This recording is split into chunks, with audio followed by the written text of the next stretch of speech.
Reptile would have been really funny if he was in his lizard form by default, and then his animality is that he becomes a human.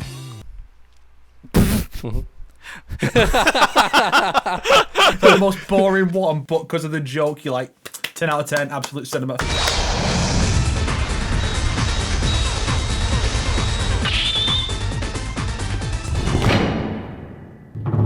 That's a cool shirt, Snake. I like that shirt. Thank you. Actually, what is it? Oh, Shantae! Nice. Yeah, it's from the Kickstarter campaign when they did Half Genie Hero like a decade ago. Oh, nice. Cool. Nice. Yeah. Have you played the Shantae games or like? Yeah, I played all of them except the latest one, which was like a cancelled GBA game or something. Wow, because I haven't played one, but if I were gonna play one, I heard very high praise for Shantae and the Pirate's Curse. Yeah, that's the best one. Okay, I'm a Metrovania fan too, so that one did seem interesting. In fact, if you've seen the Shantae costume in Bloodstained, it's based on Pirate's Curse. Oh, that's cool. That's another game I need to play too. I already bought it too a long time ago. Also, Bloodstained. the game stars Christina V of Nitara's Battle Grunts fame. Yay! Woo! Hell yeah. Yay. There's an entire YouTube Miraculous. series of just her AI voice. It's pretty funny. No, there's her AI voice, and now there's like other people like voicing her and like trying to do a better job. Like, Yeah. I've seen like 3 of them now. Trying. Like an actual mod you can download, right? And just replace her? Yeah. Oh, that'd be. Yeah, that'd That's be pretty, awesome. I think it is. I think that's the whole point. It's like them trying to make a really convincing like voice replacement mod for Natara. And it's pretty dope. It even has a creepy voice effect when she gets mad, like a vampire effect. It's sick. I was like, nice. That's actually cool. pretty cool. And now Because she's top tier, so just fix that voice and people are all going to play her. Hi, Hello. are we starting a real recording? This is a new episode. We are starting to talk Yeah. about the rest of Khaos Reigns. It's Woo! I don't know why I'm so low energy with this. Hi, we're back. We're talking about Khaos Reigns Part 2. Watch Part 1 first. We're not talking about the story this time. We did all that last time, so No. be sure to check out that episode. Then come back to this one and go, yes, Part 2. The rest. We're putting Tekken 8 on. Putting Tekken 8 story DLC talk on hold for this. So come back for that one as well next time. Which was not my idea, by the way. My idea was to talk about that today. So if anybody's mad, take it up with the comment section. It would have been weird. Like, let them here's know. Khaos Reigns, then Tekken, then Khaos Reigns again. You don't structure it like that, dog. Come on. Right. I mean, you could. Hey, listen. Hating on Mortal Kombat 1 never goes out of style. Okay? True. We probably could have. It's fine. I'm not going to judge you. It's your channel, you guys. You decide. It's I'm our. just here. I'm just your guest. channel. It's funny how the pretty dogs are saying face, it's you know? your channel, you two specifically, and I'm like, I don't even have the login details you do, but I don't. Yeah, dog, you actually edited like, some of the episodes, You have We rights just can't to the trust channel. you, Snake. You're a loose cannon. One of these days, you're just going to go wild. Dog contributes more to this podcast than I do, and somehow it's not his show, it's mine and Sonic's. I brought in a guest once. That was it. That's true. True. And we love you for it. We're on an interesting start. So let's talk about some cool things that happened in the Khaos Reigns update. Let's start about I would say this is the best thing about the update, but I don't know if you guys agree with that or not. The new Animalities. What'd you guys think about those? I loved them. There's only a couple that I thought were pretty boring in hindsight, but none of them Yeah. are bad. It's just compared to other ones that can seem really lame. Like, for example, Cyrax's feels really underwhelming when compared to other characters because she just turns into a wasp and stings them. Yeah. But some of them are really cool, like from double alligator Make-A-Wish rip to crazier guest character MK9 ones. back. Yeah. That's one of the most brutal ones, and they just brought it back. I like Johnny's. Epic. Johnny tends to steal the show Johnny's with is stuff like the this. best. It's not just the best Animality. It's the best fatality, top 5. It's cinema. It's Literally, it's cinema. It literally, yeah. I sadly must think that it's Peacemaker that has the best one, even though It's I love great. Johnny Cage's reference. Peacemaker's is just so too good. wild and wacky. Like the fact they high five as the Eagles to start it off, and then do their little collab thing. And It's then great. ending it with the American Dual flag wielding flying AR-15 Eagles. So good. People were worried when Homelander turned into the Griffin. Oh, that's kind of an ego. Does that mean Peacemaker's not gonna be an ego? Nope. That's still there. I like Shang Tsung's where he because he actually turned into a snake and tangles the character, and the character's skin changes with it too. It's pretty great. I thought that was a That's really good cool. one. I like It's good, but he should have vored them. 0 out of 10. No vor. I mean, there's enough war in the game yeah, already. like most animals is gonna like eat people. It's fine for like one guy to not do it. I like reptiles because it's just a reference to that one scene in the story where he eats the fly. Do you think that's for the reason? The fly trap. I mean, why else would he be a Venus flytrap? Because he eats people. I mean, But are Venus flytraps known for having big tongues? No. I don't think so. They have a tiny little pink tab on That's their a in their piranha mouth plant to like from draw the Mario flies kinda in, thing. A but Venus flytrap they can't grab with is a it. bit of a stretch because it's not even an animal. But you'd think if anyone was going to get it, it would be Mileena. But Reptile got it, so for me, it's a reference to that. But I really like the way the blood looks when like it opens its mouth again after eating it, all like comes like slushing out. Even though it's the same effect that they always use, somehow in that one shot it looks really good. I do find the fact that Reptile is a Venus flytrap to be funny because everyone predicted it wrong. I started up by saying, would it be funny if Reptile just turned into a reptile? And then everyone's like, no, you see, the gorilla, that means it's Reptile because he was a chimpanzee. But I'm like, but he was a chimpanzee. Yeah, but that means it's a gorilla. It's got to be Reptile, right? And it was Smoke. The chimpanzee would have been pretty wild if he turned into like a feral chimp and just started like eating your face. Like crawls in your head and just starts eating your face. That would have been pretty badass, not gonna lie. But I'm just glad he's not a reptile. That was the only rule that I had. He can't turn into anything else lizard related because that's the joke, and they did that. He Same with turns Liu into Kang too. He can't be a dragon. So yeah, that was why he's a phoenix. Is cool. Reptile would have been really funny if he was in his lizard form by default, like he was in the last timeline, and then his animality is that he becomes a human. and then he has like the most boring move, like he just pulls out like a knife and just starts stabbing, and that's his whole thing. It's like the most boring one, but because of the joke, you're like 10 out of 10, absolute cinema. He turns into a professional slap boxer, like an actual world-renowned slap boxer, just really buff dude. Just walks up, slaps you once, and your head just comes off. One thing I also do like great. about the what is it called? The Venus flytrap is everyone saying it's like basically poison ivy, and it's like there's even the side by side. It's like, oh yeah, it actually is very similar to that. So that's kind of funny. And also in invasion mode, there's a clue to use as animality. Do y'all remember what the clue is? I forgot it, but I did remember doing it. It's literally Ivy's favorite. Ah, so even NetherRealm is aware of it. Yeah. Nice. I do like a couple weeks ago. I need to complain about one. One of the because most of the clues for this one in this season were for the animalities. Yes. Most of them are just to get you to use the animalities, and that's fine. I think there's one that came up twice, but I can't quite recall. Oh, really? Yeah, but the one that really bugged me was Kung Lao's the tiger, right? Yes. And it's a jumble up of letters of Eye of Tiger. Not Eye of the Tiger, which is what the actual reference is. Eye of Tiger. You need the so people can understand what who calls it Eye of Tiger? That just sounds like an ingredient in a witch's brew. Okay, you don't call it it's Eye of the Tiger. That's the name of the song. Famously, the name of the song. That's why you made that reference, because you love your music references, NetherRealm, and you couldn't even fucking get it right. The nitpicking king has returned to nitpick, and we love him for it. 50 episodes? No. But you know what that wondering, means? like, why put the word of the animal in the actual clue is kind of lame too. Like, just putting tiger in there, it's too easy. But that might mean. I don't think I'm right about this, but what if that means that the clue has like a limited amount of words they can put in for the programming?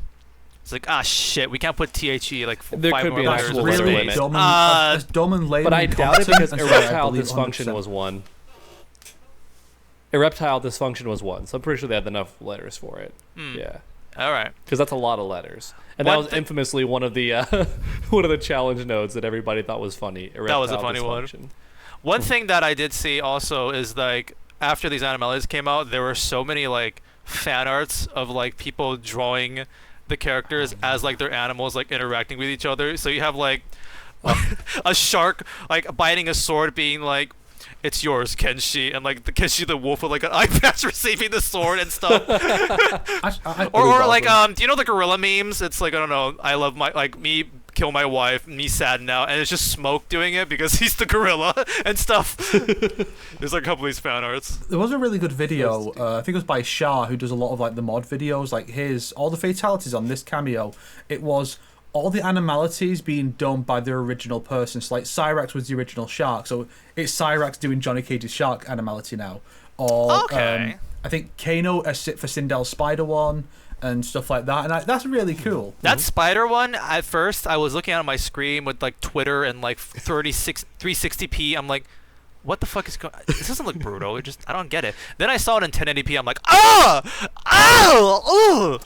So that's disgusting. I have 2 thoughts on that one. One is that I'm pretty sure it's just a reference to that stupid bit where if you choose Shao Kahn to fight Liu Kang in Aftermath, when she starts chasing Katana around with the hair as like big like, what other reason is there to make Sindel a spider, like, other than to reference that? Hair. The hair looks like webs. Done. But then why is it not the main thing? But the other thing is, I think it's very cruel for NetherRealm to take one of my favourite MK characters and give her Animality a spider, knowing that I can never use that. Those bastards. You have what's the spider phobia? Arachnophobia. They did this on purpose. Yeah. They are targeting me. It's not. This is war, NetherRealm. I'm done playing games. I'm gonna. What? What you gonna do? Because I think even if it's like a threat of some kind, even as a joke, people will take it seriously. They've done that before. True. I hope your office burns down with no one in it. There you go. I hope someone steals every one of your left socks. Just your left socks. Oh, that's brutal. Yeah. Now, I will say some of the animalities and why they do it are very thin, and you can like kind of guess why, because it's that like thinly related to the character. Like Smoke becoming a gorilla, some people in my comments said, oh, because Silverback and he's gray. So maybe that could be the idea behind it. Maybe. And then with Sindel, it gets even more ridiculous, where my thought is that over here, at least with shampoo and conditioner, they have the promise of silky smooth hair. Like, it turns your hair into silk. It's so, like, luscious. And she's the hair character, so silk, hair, spider web, even though it's the wrong fucking animal. But I think that could have been their line of reasoning behind that. But they also just could not do the most obvious animal, which was a bat or something, I guess, because, Sonic's. A dolphin could have been pretty cool for Sindel. You also mentioned the bat, which like, Notaro had that one, which was the very obvious one. Yeah. She's good, though. I was really hoping she'd be a bird that just screams at you, because birds are like the loudest animals. That would have been funny. Or a howler monkey could have been amazing too. Mosquito. There was that meme of like, this is Sindel's like Animality, and it's just someone's like parrot. With the Sindel hair. Or you could do that with that goat. The famous screaming goat that they famously. Oh yeah. That was famously plagiarized in Thor 4. Plagiarized. The goat would have honestly been an even funnier one, but I guess they want it to be a little bit cool and not just goofy for most of the I think characters. It's fun to see like what they do, because the Animalities are either like, oh, that's an obvious one, or like that was not what I was going to be thinking of, kind of a thing. So it's always kind of fun. I only have one letdown that I have to say before I forget, because I already forgot like 3 times already. My only real letdown was that Shao does not turn it into the Hydra, which he should have. He was a This is a bear, reference to the movies. It would have been Oh cool. my Even gosh! the smaller You version made of such it, a good point. That's right. Yeah, because the bear feels not only random but also super underwhelming for Shao. I guess Some people were Shao mad was a about bear. Reiko being the ram. I thought that was Yeah, they hilarious. could have gone with like a bull because of his horns. Yeah, Yeah. true. Any animal with horns, yeah. But then Reiko is the ram instead, so it's kind of funny. Which, I mean, it kind of fits with him. If because Shao he's had got the been a running. fucking longhorn, I would have lost my shit. That would have worked better, I think. He just became the symbol of I Texas. think it would have worked better if Shao was the bull then, because then Reiko's like, it's not a bull, it's like a small thing that's kind of like a bull. It's just a little ram, so it's like, it's like, am I doing it right, Daddy? Yes, you are, son. Good job. Even though, Reiko's fun such a fact good for anyone dog, watching, isn't he, there right? is recorded video of a ram killing a cow in a headbutt, because their skulls are just so tremendously thick, and they're made for headbutting, and the poor cows really aren't. That does sound like Reiko as an invasions boss, given how much fucking health he always has. Jesus, fuck. That's true. I And don't Liu know Kang why. too. We'll talk about it later, but that was my only gripe with the invasion this season. Is that Liu Kang fight is ridiculous at the end with those stupid dragons. Really? But, You thought yeah. that? Okay. Because like Reiko, Notaro, I'm everyone sure with there's some blood, sort of secret I could have Googled to beat it easier, but yeah. The blood affinity like types in the invasions modes are always so annoying. Reiko, Notaro, Havoc. Like for some reason they always counter me.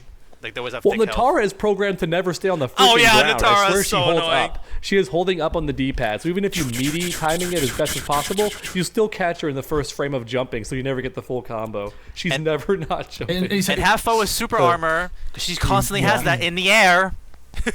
Yeah. And NetherRealm has no idea how armor is supposed to work, which is during the startup, not the recovery. I deserve to punish a move if I block it. But anyways, guys, let's stay we'll talk about it positive. later. Let's stay positive. Animalities were cool. I also like they brought in Panda from Tekken into the game. And Kuma. I like that one. Kuma. Don't forget that one. Yeah. The Panda one is so cute because Lee May I is love like the that one. most orderly, like structured, person. And then when she goes into Panda mode, just da-dee-da-dee-da, gonna roll in, gently grab your arm. Rah! Tear it off. Yeah. Somebody made the video series that I love. They brought it back for this, and I'm so happy. It's titled like Every Animality, but it ends when I die. I know that one. That sounds fun. And with the Panda one, just like the instant his arm is touched, it just skips to the next Animality. The people in the comments are like, "What do you mean? What was it? do you mean?" The Omni-Man one, like the tentacles show up and just the cut. Oh, Instantly skips. Yeah. that could be just like the most like deep cut joke no one would understand. Is when your characters have like touch of death combos, it cuts as soon as they touch you. As soon as they touch the opponent, it's like, yep, touch of death, they're dead. Yeah. That would be cool for like a with Noob character, Saibot's like an instant with kill. Noob Saibot having the whole Grim Reaper thing for some of his designs. I'd love it if he just came up and just went, and the opponent just went, and just died instantly. Or Shang Tsung could do it, I guess. Like touch him and the soul comes out. The closest we get is in Invasions mode when it's like timeout. It just falls over. Like so many characters would do that. In story mode too, it's like I got that once. It just like defeated. It just falls back. It's really funny to think imagine like you getting your ass beaten in a really long combo, and then but because you got more health when time runs out, the opponent just like drops the combo to die. Yeah, true. And also for some reason, I guess we're on now I guess we're still on Animalities, but I still find a hilarious random thought yesterday when I was playing Invasions just to level up everyone as much as I could on double XP. I don't get why when the enemy explodes, like when you kill them, that we have to fall down too. Why can't we just land normally? Why is it that anytime something happens to the opponent, we're programmed to like get knocked back and fall on our ass? It just looks like we did something wrong, but we didn't. It's any multi-round fight, even just like a normal round where you hybrids, beat them. right? It also happens with like true. bosses. You hit the boss, then they just go into the air, then you'll go and fall back. Like why? That's not normal. They gotta stop. Yeah. They gotta power up. They gotta do their taunt and then power up, and then for phase 2. Or 4 or 5. True. I liked Liu Kang having his Phoenix animality. While I think it could have been cool for him to be a golden dragon now, because he's like basically above the elder gods, I think the Phoenix actually is more fitting because it's like his the whole death and rebirth, rising from the ashes. The timeline has risen from the ashes of Chronicus, so it makes a lot of sense. I think would have been not to mention Liu Kang himself has died like 3 times and come back. So another one. It's fitting for him too. Another one I'm a little conflicted on is Scorpion. Because everyone go, of course, he becomes a Scorpion. Why wouldn't he? That's just the obvious thing. And it's like, well, he's done it before in MK4, so this isn't even something new. Other characters have got different animalities, so it's different from MK3. So I would kind of like to see him get something different, but I get why you'd have it be officially as an animality now, because in MK4 it was just a fatality. But at the same time, I think it would have been really cool if he was a polar bear still. Because it's Kuai Liang. So I thought you were going to say a penguin. So it's like a nod to his prior time. A penguin could actually work as well because he used to be an Iceman.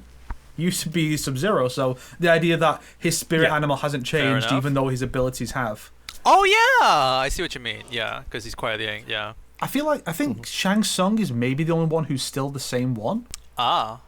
But did you say Scorpion? Because MK4 Scorpion was also a Scorpion, right? Yeah, as a fatality. So technically, but then again, he is a different character. It depends how you want to qualify it. But I think him aside, putting the complicated stuff aside, I think Shang Tsung is the only one who's the same as MK3, where he's a snake. Interesting. I think everyone else is different. I think it's prefer cool that. Snake actually guessed Ermax though. Snake wanted so badly for Ermac to be a swarm, and I was ready for him not to be a swarm just to like upset everybody. And then hey, sure enough, he was a swarm of locusts. And they even made it creepy at the end with like them landing on the camera and stuff. Yeah, and I'm like, that's great. Creepy crawlies. No, not the plague. Yeah. Army of Frogs would have been cooler though. That would have been something else. I think the Animalities, like they put like it had to have a lot more like effort put into them because I really thought they were just gonna be like cameo fatalities. Like just okay, they're turning animals done. But they really put like a lot of creativity within these. It's like it makes it feel those are cool. Like I like these. So like great job on NRS's side for these because I did not have high expectations, but prove me wrong. I think broadly these are way better than the friendships from MK11. I have to, even though I like the friendships more, both. but the effort in these are way higher. I can't deny that. Like Maximilian keeps putting out like there are not many companies out there who like make detailed like animals and like use them for just like one scene and look at these like 20 more free. characters with the DLCs and it's free unlike the seasonal fatalities. Everybody gets them. Like that is very generous. How much you want to bet if we hadn't complained though and raised hell, they may have been willing to charge for them? Well, the friendships were free too. One, but like $15 for the whole pack. Like they probably would have tried it. The friendships were free too, though, so I think that would have been a big like comparison. You know, like but that was the MK11 era. You fool. It could still be used as a comparison. The here's a question I have for you guys. Do you think, with how many animals they've made, are they going to recycle some of these assets for future uses? I don't know. I just feel like maybe there's a potential for like recycling something here. I just realized all of this was just a play test for Beast Boy in Injustice 3. Yeah, nice. Yeah, there is a gorilla. Baby. There is a gorilla. Let's go. There's a mammoth. We got a gorilla, a rhino. We got a skeleton T-Rex. It's almost there. We've got most of his iconic animals that he's known for turning into. We got a bear. I want to see someone mod Gorilla Grodd from Injustice 2 over the gorilla. And you put it with the mod where that turned Smoke into Batman, where it didn't work for me, and Smoke just ended up in blackface. And then you have Batman transforming into Gorilla Grodd, and it'd be the dumbest thing ever, but it'd be really funny. What is up with you in blackface all the time? Anyways, all the time. Actually, I never tested this out. I've never seen one thing that was funny in a video. That's it. How dare you? You can't keep putting this shit on me, Sonic. I'm not going to let you do it. What were you saying, dog? What were you saying? I didn't even. I heard him say blackface for a brief instant, but I didn't even know what he was talking about because I heard Smoke as Batman, and then somehow the word blackface got inserted there. My brain shut off for a split second. Then I was back to the Gorilla Grodd and Batman thing, and I was like, oh. You can listen to it in the replay. I guess so. I gotta watch the replay to learn the lore behind this. Yeah, fair enough. I love his goblet. I love that Snake has a classy goblet. To I look fancy.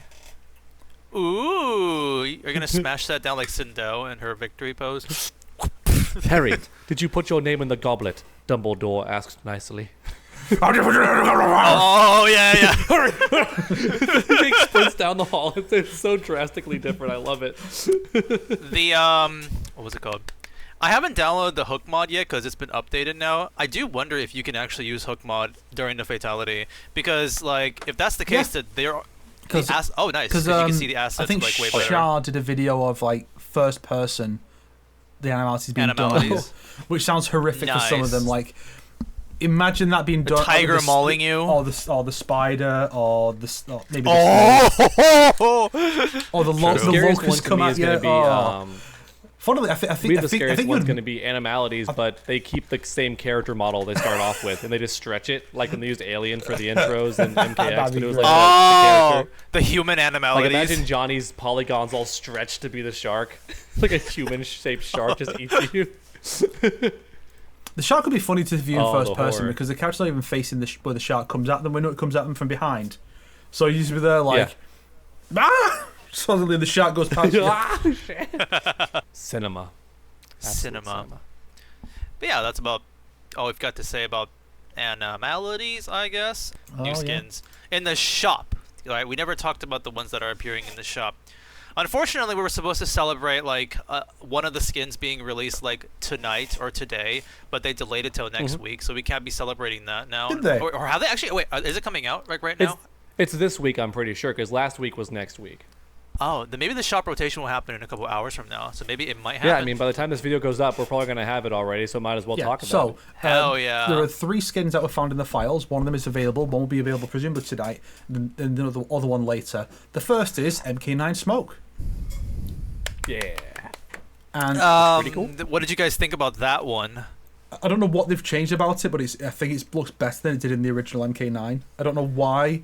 I can't identify what's different, but somehow it just looks better. I disagree specifically just for the hair. I never cared for how he looks in MK9, especially the hair. Well, I mean, like, say it's the texture. new hair. Like the metal actually looks metal now. And MK9 will look kind of plasticky. Like everything look kind of plasticky. Even the metal stuff, just due to texture limitations. The metal plates look like actual metal now, which is cool. Some people don't like that his hair is more like restricted. I think it actually kind of works. I think it fits and looks fine. Like Smoke looks Chad. Like he looks Chad in that costume. I'm not gonna lie. Like if he showed up to save the day, I'm like, I believe it. This guy's got main character look going right now. I doubt he is, but I feel like he looks more muscular with this costume somehow. He does. He does for some So reason. it almost looks like this is Smoke like 5 years in the future or something. He looks it's like the M1K Smoke older, a bit more mature with in his new fit for this Shirai Ryu. But yeah, they also raised the Grandmaster belt up Smoke. higher, which is interesting. They made it more of a waist belt instead of like where it would be on your pants, which is why his abs sections look way smaller in the modern version. Well, but it works. It's fine. It's fake abs anyways. It's just armor abs. Yeah, the texture work does look more like the other costume from MK9. Oh yeah, maybe it's a combination a bit then. This picture here. Oh yeah, potentially. I feel like it probably is just more that they were just doing the original costume and thought, well, texture-wise, make it look more metal like the other costume, because the other one did look a bit off. I mean, you look at the armor; it looks basically the same color as the cloth, which is obviously not meant to be metal. So I think maybe it was supposed to just be like a callback to UMK3 and not like an armored look, even though it's really weird. Like, armor when I'm doing my stealthy ninja ops, then I'm gonna go for less clothing, like less armor when I'm in the war. Yeah, you're right about the UMK3, but that's an MK9 thing. So, like, they're referencing the MK9 skin, which is referencing He can the turn UMK. invisible Snake. It doesn't matter if he has super shiny armor that can be, like, reflecting in the darkness, okay, from the tiniest bit of moonlight. He can make fog. He can turn come out. invisible. Unfortunately, He can make and fog. his emo fringe And fly. is removed, and to retain his classic silhouette with a massive forehead. Yep. Oh yeah, baby. Now it's this and the 95 skin with his massive forehead. I hate that you say massive forehead because compared to me, that forehead looks small. So every time you say that, it hurts my feelings, but it's fine.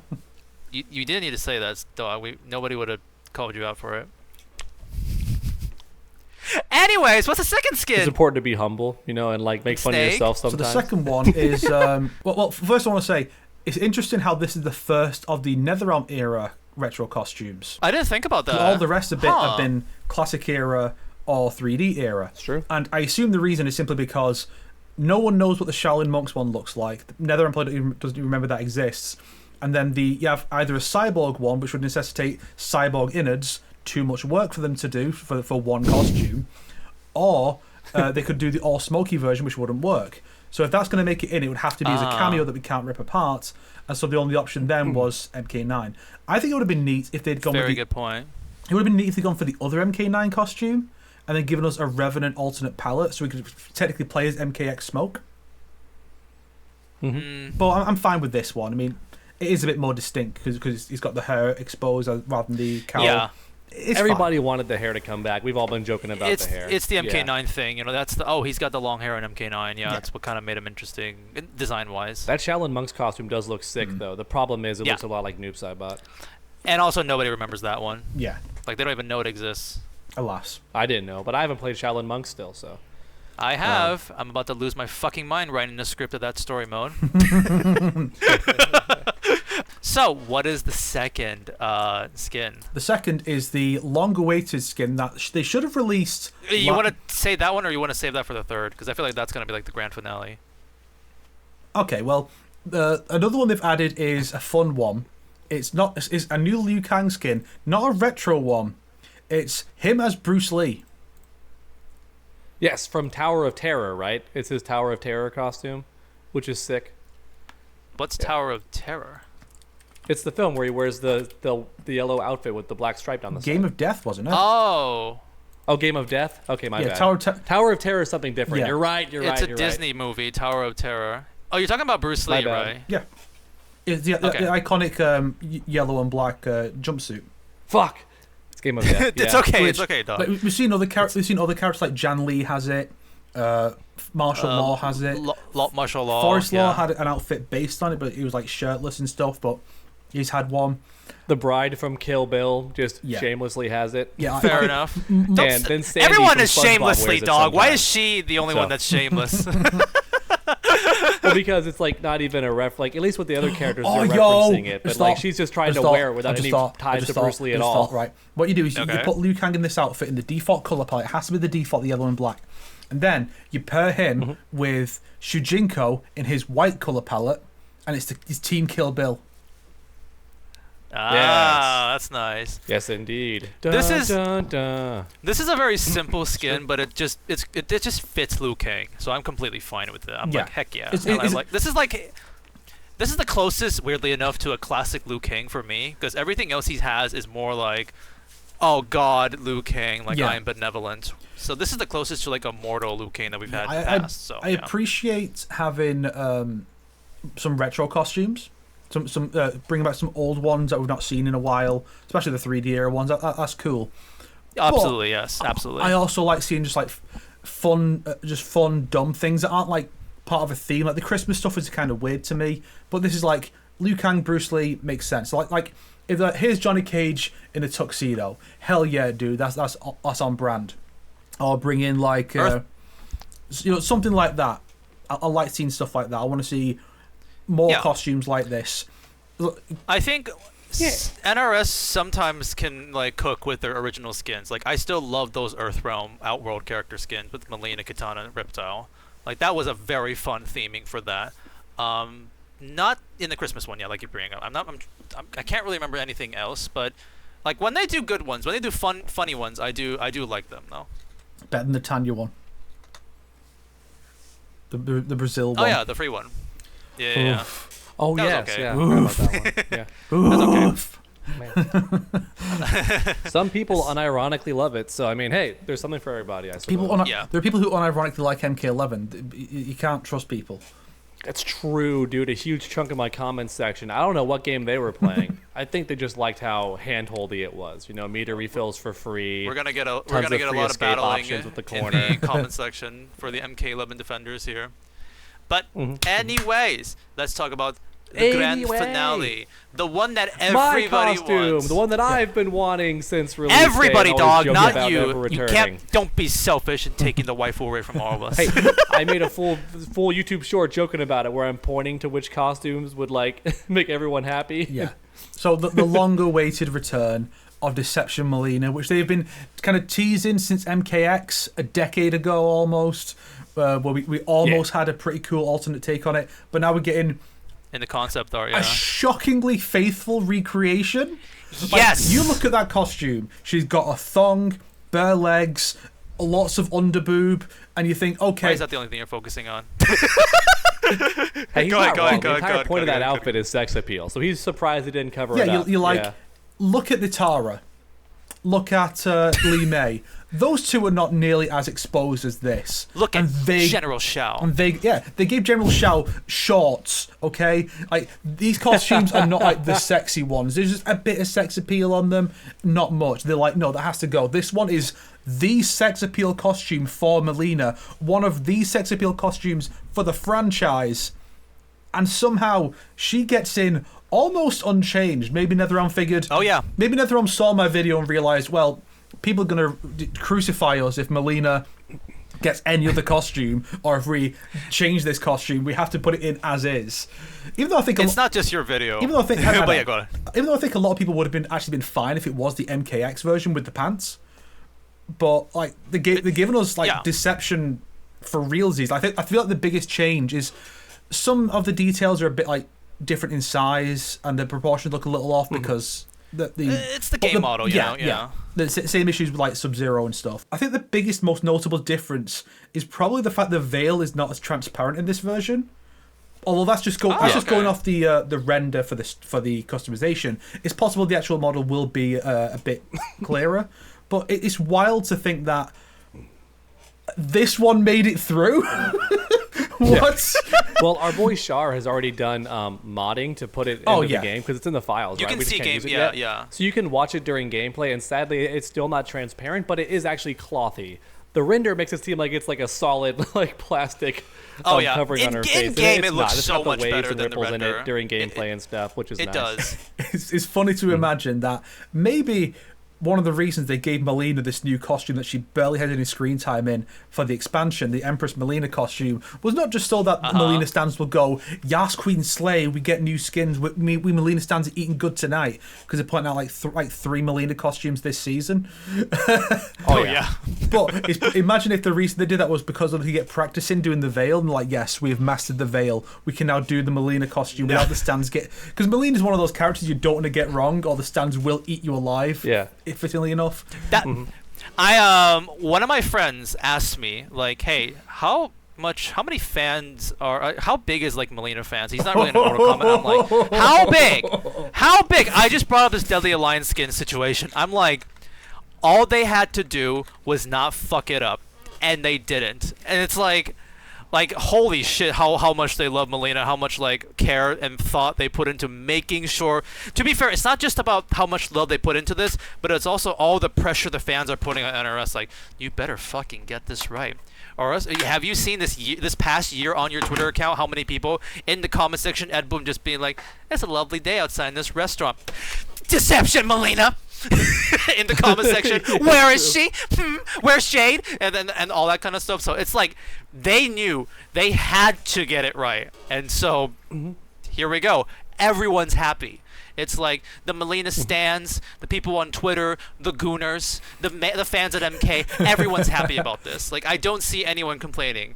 It's like this is what everybody wanted. And when somebody complains, people in the comments will be like, "Shut the fuck up! Shut up! We wanted this. We all as a community wanted this. Okay?" It is true. The only changes I've seen to the outfit are just like making it realistic, and that's about it. Like, instead of having the giant buckles on her belt, it's just like woven in with fabric instead, like an actual belt would be, like for like, you know, a sash. And the sashes are longer, which is fine, because originally it was like an actual karate belt that she had like tied in a knot, it seems like. And now it's like just sashes that hang down with purple. And her boots are not even boots anymore. It's just like the leggings, like the what do you call that? Like the knee-high like leggings kind of thing instead, which is fine. I think it all works. It's not a huge deal, not a deal breaker. I actually kind of prefer it because the big bulky boots kind of looked funny to me in the original Deception. Yeah. It's The other mostly thing that's the same in all the ways that matter. Like Snake said, showing all the goodies. the stuff. What's interesting is also it's not really a change, but they did give her like 6 palettes for the skins, and those do drastically change how like the skin feels. There's one that's like pure white. Can we see which those? is kind of interesting. I haven't seen those yet. Can you post those in the chat? I haven't seen the Oh, palettes. okay. Give me a second. I'll look it up while you guys continue to compliment the queen. Her outfit looks so dang good, actually, in the victory poses, too. Like, when you can actually... And even just during gameplay. Just in the render, it looks bad. I don't know who is in charge of doing the renders at NetherRealm, but my goodness... don't fire them. Just reallocate that person to a different position, because they should not be the ones doing that. I mean, That's you not have to keep something in that they're good at. remember, dog. This person. Don't fire them. Relocate them to another. That sounded like something else. I've You have to heard. remember, dog. That this person doing the renders is responsible for the Natara Deadly Alliance costume becoming better value for money by fucking up one of the color palettes and them having to make that color palette. Real. Remember? Right. So That was this, so this funny. person who's actively giving I'm us just free happy they finally content. put it Come in. on, like you have to let Yeah, them dog. off. Free content. Come on now, dog. I guess. You got a new video out of it. I remember you made a video about it. You're like, yeah, I'm gonna get some cash out of this one. Come on, Did dog. not make a full video about just that. Although No way. I noticed because the current Oh, here we go. it'll be changed by the time this episode goes up, of course. But the current costumes in the store include the Day of the Dead Scorpion, and there was the Mileena in the insane outfit. Oh, Chaos Mileena. Straight jacket. Not Dude, that- Chaos. those first two color palettes Halloween. really That's are, that's Halloween yeah. Mileena. Yeah. And like they were 500 Yeah. dragon crystals, but I'm sure they came out in the era of 1,000 per costume. I mean, the Scorpion one was on I release. heard about that. Yes. So have they gone down in price? Because that was the thing I think that's what we so. wondered when Shao Kahn, Sindel, Deadly Alliance came out. Because they came out for 500, whereas the other retro costumes were 1,000. And so the thought was, well, are they going to change? They didn't. They stayed at 1,000, presumably, so that people who had bought them for 1,000 wouldn't go, well, we paid double for this, and now you're just reducing the price. But now these costumes have gone down. So is it that now that we're after year one, the costumes have gone down in price to 500, or is it just these ones that no one wanted? I guess maybe. Don't know. Maybe there's a statute of limitations where they're allowed to legally lower the price and just say that it's on sale. Because there is actually a law that you can't make something on sale too soon, and you can't also make it on sale right away, because that's actually like not on sale. It's just the original price. Yeah. Fallout got in trouble for that. It was super funny. Yeah, there was a lawsuit and everything. So maybe they had to wait a certain amount of time before they could reduce the price, or they just finally woke up to it. But I'm just saying, NetherRealm, if you want to make everyone happy, just if we woke up tomorrow and just had 500 free dragon crystals, all is forgiven. You know, just in our inventory for no reason. That's quite random. $5 roonies. Give us free money and we won't complain anymore. I'm just saying. It's technically not money. It's just in-game currency. So those I will say those first two color palettes from Mileena are so funny, though. It's like quite literally spot the difference. And all you can see is that it's a shade darker. The purple, is just a teeny bit different, Once again, one funny change that I have to mention that I found funny, because I think everyone noticed this at first with the Deception Mileena and wondered, like, what's the difference? She has that extra amount of belts and buckles above, like, the chest area. And I realized why that is. It's because she actually has her boobs in the right spot in Mortal Kombat 1, whereas in Deception they were like hiked up, like really high. So that's why there was like nothing up there. They didn't have to do any extra belts or straps or anything in the original Deception. The anime logic. One thing I wish NetherRealm would the bleach logic. Something I wish NetherRealm would stop with is this idea that we can't give these characters these colors because they belong to someone else. We can't give Mileena blue because that's Kitana's color. Ridiculous. We can't give That's stupid. Yeah, they've already contradicted themselves so many times. We can't give other than the seasonal stuff, like we can't give Scorpion blue, we can't give Sub-Zero yellow. We just can't do that because those are those other characters' colors. Which with Scorpion Sub-Zero, at least you can say, well, they have the exact same costume in this game, so fair enough, I get it. Cool. But Kitana's not going to get this costume. She had it canonically in Deception, but it was never available for use. So it would have been really cool, because you see it in the endings. It would have been really cool if they put this outfit in and had a blue palette based on Kitana's version. Because Kitana's not going to get this outfit. Even if you see Mileena wearing this outfit in blue, no one's going to look at that and go, "Oh, that's Kitana." They're going to go, "That's Mileena in blue." Yeah. Not to mention, Snake, that'd be a fantastic reference, because in Deception, who does Mileena pretend to be in Conquest mode? Yeah, Kitana. It's like Deception's so like there you go. Then Deception's like the one time where she actively was pretending to be Kitana in the narrative. Any other time, they used that plot line. So like this would have been a great time. Instead of this like purple variant, which is barely any different, you could at least change up the black or something to make it a bit more distinct.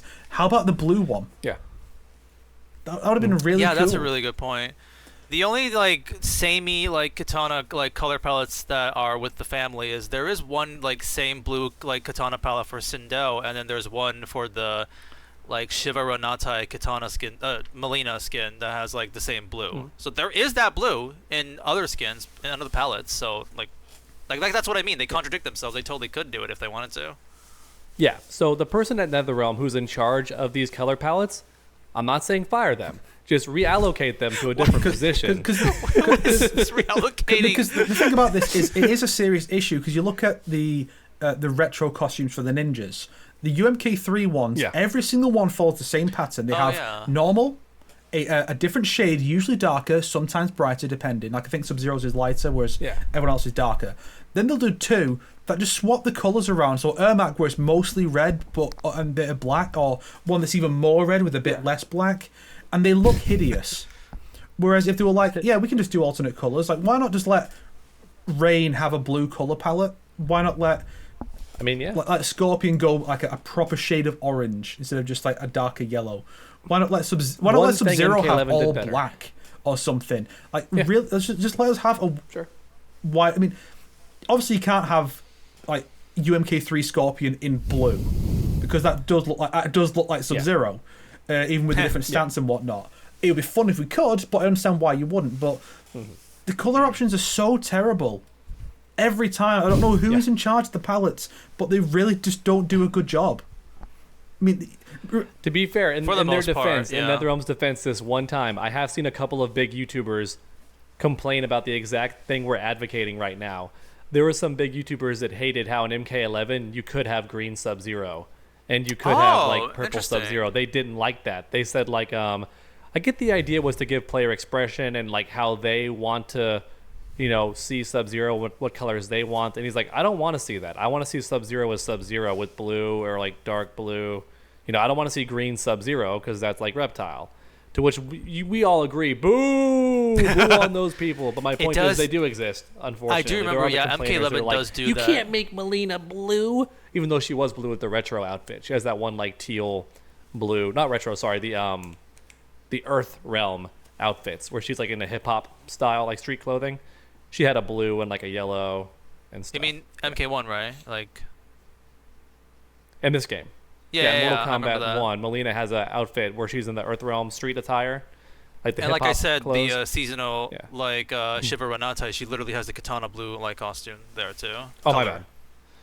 Well, you can't use the actual name. You're going to confuse me. You got to describe like how it looks. Chapter 7 in story mode, you know, the festival, Lantern Festival katana. Mileena. There we go. Yeah. Sorry, Shiva Renatai doesn't ring a bell. My bad. Shiva Renata, Hakuna Matata. What a wonderful day. But yeah, one other thing, we kind of glossed this over in the last video, but because we were talking about the skins, we didn't really talk about like the pre-order skins and the 12 other like new skins that you get from the story mode. There is something I would like to correct about that story mode skin that I talked about, but we'll get to that when we get to that. Any thoughts about boring wedding skin and boring Queen Mileena skin? Well, the wedding costume actually the second palette where it has a bit more black looks way better. Like these upper sleeves are black, and like that's what they should have gone for. It looks a lot better. So I've been using that recently. It's a good one. You know what else makes it look better? The coat in the beginning before he takes it off. When he's walking with Harumi, he had that coat, which is supposed to be with it, but because of battle reasons, he takes it off, and it's like, oh. I think that would have made it look unfortunately, cool. I don't think he has a yellow palette for it, does he? Like a scorpion, like that's solid yellow right now, right? No, I mean like scorpion yellow. The second palette is a bit more saturated in the yellow as well as the black sleeves. So that might be more what you're looking for.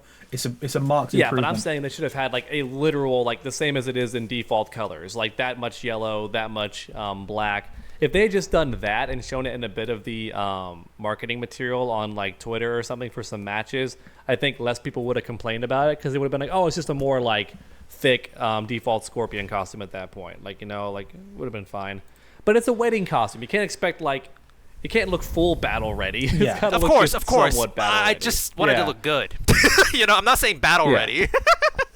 Although, what I also mean is you can't put too many like dark symbols on it because the whole thing about why, at least in some cultures, they wear white during the wedding is to like show purity, right, and that kind of stuff. So if you put too much, like, you can't put a giant scorpion pattern on the sash.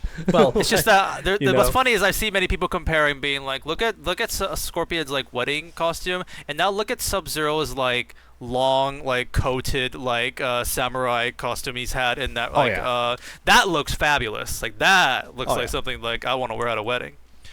Okay. Well, we got to keep in mind that Scorpion has like this stupid wide leg stance here. So if you give him that kind of outfit, all that's going to happen is this is all just going to fall in between his knees and just hang. It's not going to have the cool effect that it would have if he was standing and walking. There actually is kind that of bottom a one's Scorpion. kind of close to what I want. Yeah, there is one that's kind of close. They're still not quite there though.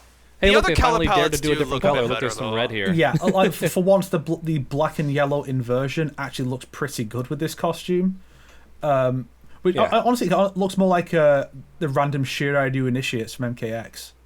But I appreciate that finally we have a costume for Scorpion where he's got his scar.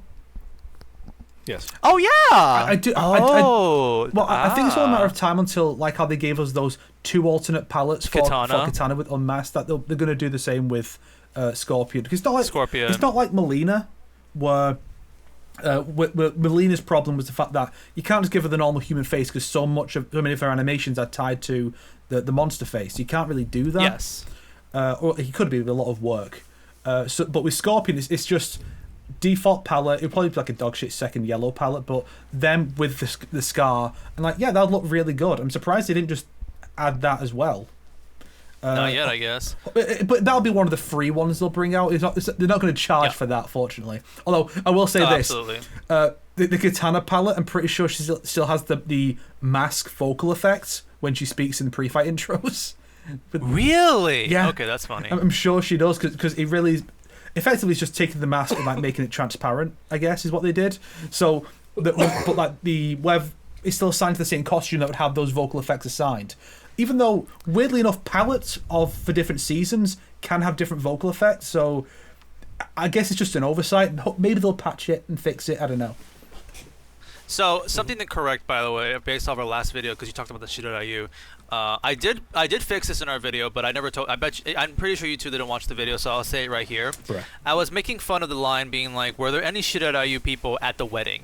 Remember I said that, brought that up. Yeah. Yeah. There were.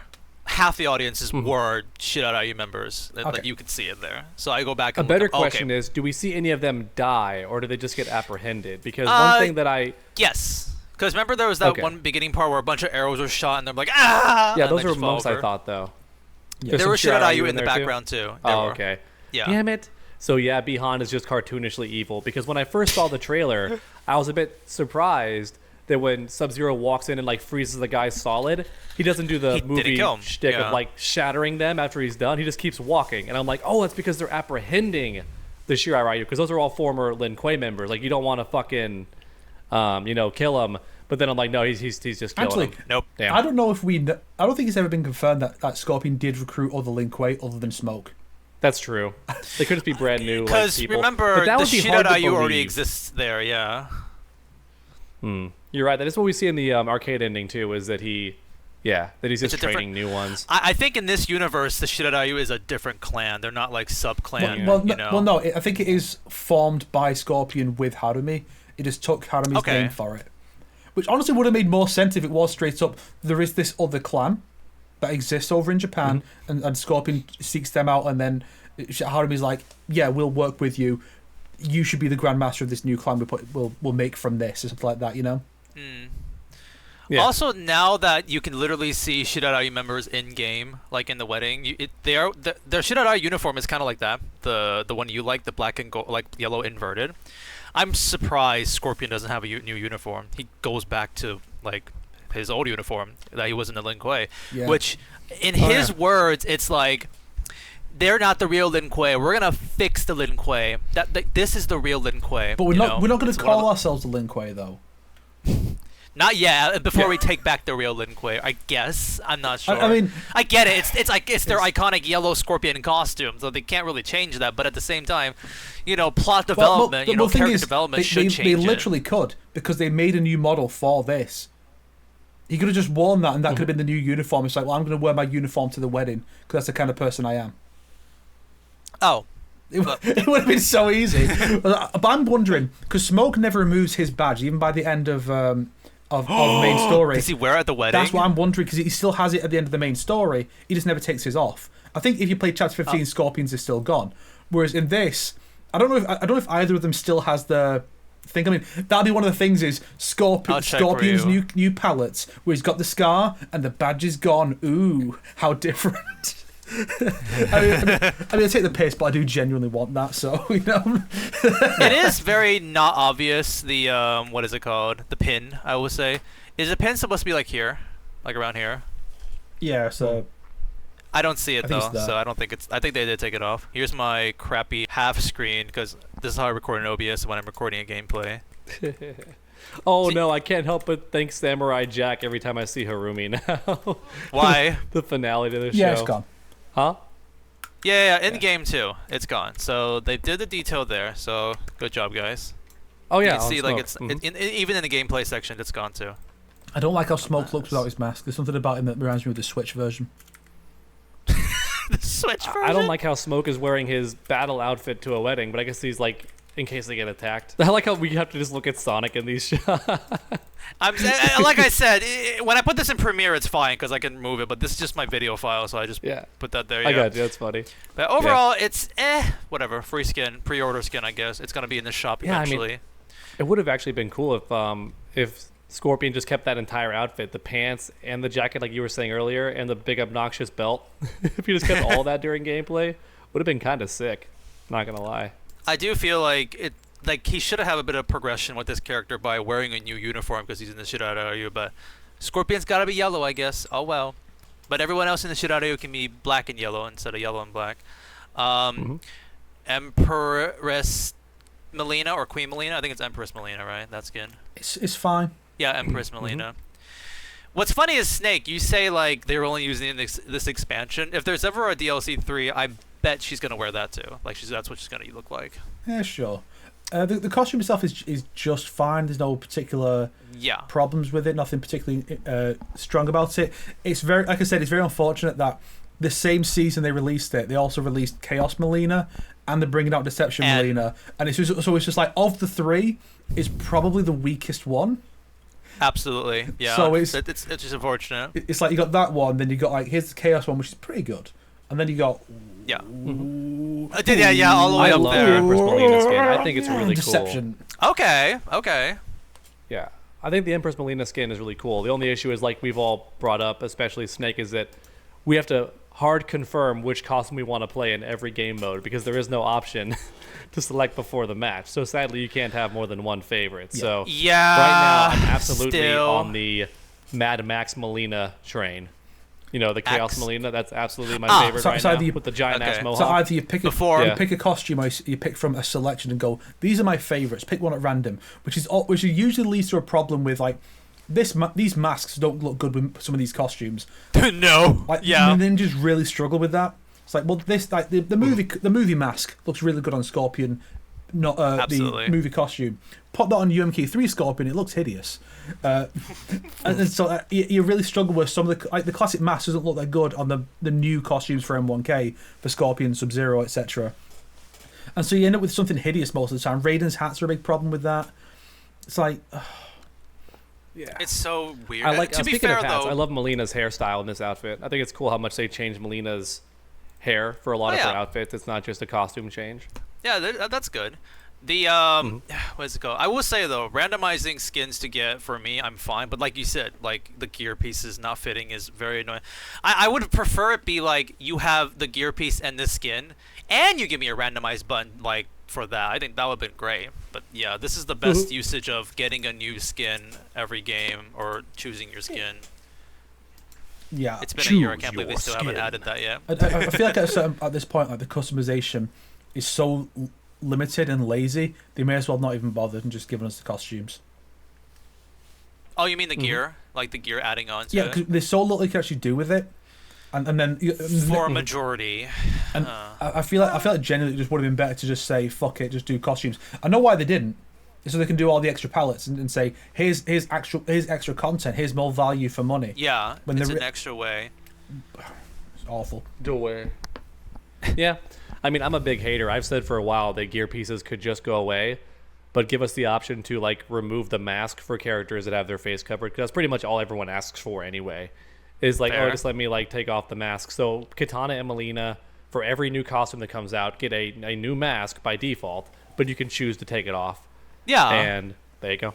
That's all you really have to do. And then what's funny is that I mainly see that request for the lady characters. The guys get it sometimes, but I think more people are okay with the men just always having their face covered because badass men doing badass things wearing masks. Well, I think part of it is the fact that the guys mostly already have masks as their thing. I think of the male ninjas, Rain is the only one who doesn't. Good point. He just has a staff. Yeah, you can't remove a mask for Rain, which many people have requested. Yeah, because the weapons largely get priority. It seems like Rain, Mileena, Katana. Well, all the ninjas get masks except Rain. Rain is the staff. Yeah. And then the ladies have their weapons. So that's the priority. And then you got Shao. You can't change his helmet. You have his weapon instead.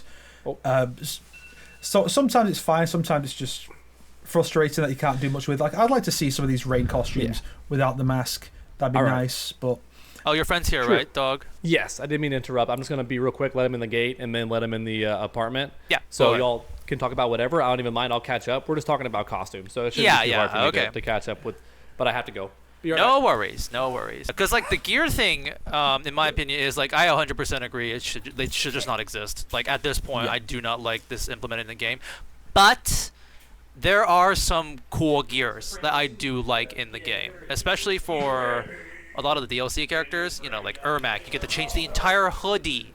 You know, you get the Peacemaker, the helmet changes. A lot of these characters will get the helmet change. Havoc, Reiko, cool. Natara, you literally get to change her wings from like a regular wings to like bloodied up wings to like robotic wings. It's like, oh, that's cool. But it's like, I wish a lot more characters have this level of like cool gears that you can see like a bigger difference. Yeah. But it's like Tanya's staff. It's like, who the fuck is gonna notice that? Or like Lee May's like not even gauntlets, just like this part. Well, of her the arm. gauntlet is Liu the Kang. funniest one because when you're looking at her customization stuff in the store, Yep. you can't even them, see yep. it. You can't even rotate or anything. Katana got the fan closed. That's right. Although I will say this though, we haven't talked about the skin yet. I do like the gauntlets you get for Li Mei in the Empress Li Mei skin because it's got like these nice feathers. It's pretty cool. That those stand out more. I want gears that stand out more, not barely noticeable stuff. Which, you know, the mask is, you know, it's like, oh, it's the ninja mask. You know, like, okay, cool. But like, I don't know. Like overall, I do think after a year now, it just does feel like it would have been better without the without this overabundance of like annoyance with this. Which, granted, it's still cool to bring the movie '95 masks to put it on every other skin because we love that mask. But yeah, there are its advantages. I'm planning to make a video at some point about the evolution of the customization from Injustice 2 to now, and alongside that discuss how you could improve what we've already got and how the next game should improve it. And what I would say for the next game is give us 2 gear slots.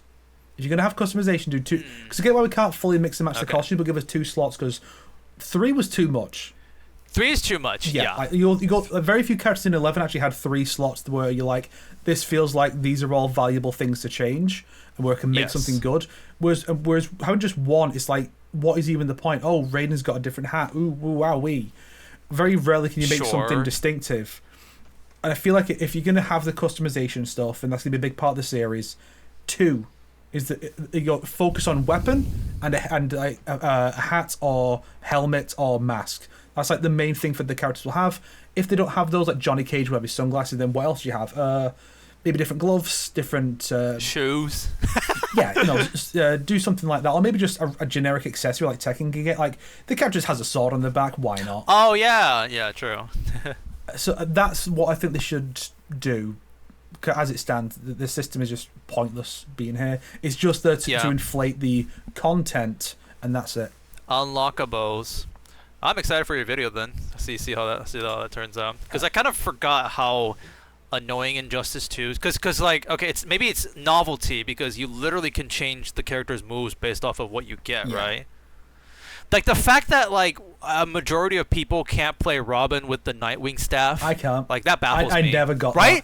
That. Wow. The one set of DLC costumes they did was the Justice League movie costumes. I never got those either. You had to find them, and then even if I did find them, they'd probably have either be like, oh, you have to be level 30 to use them, or the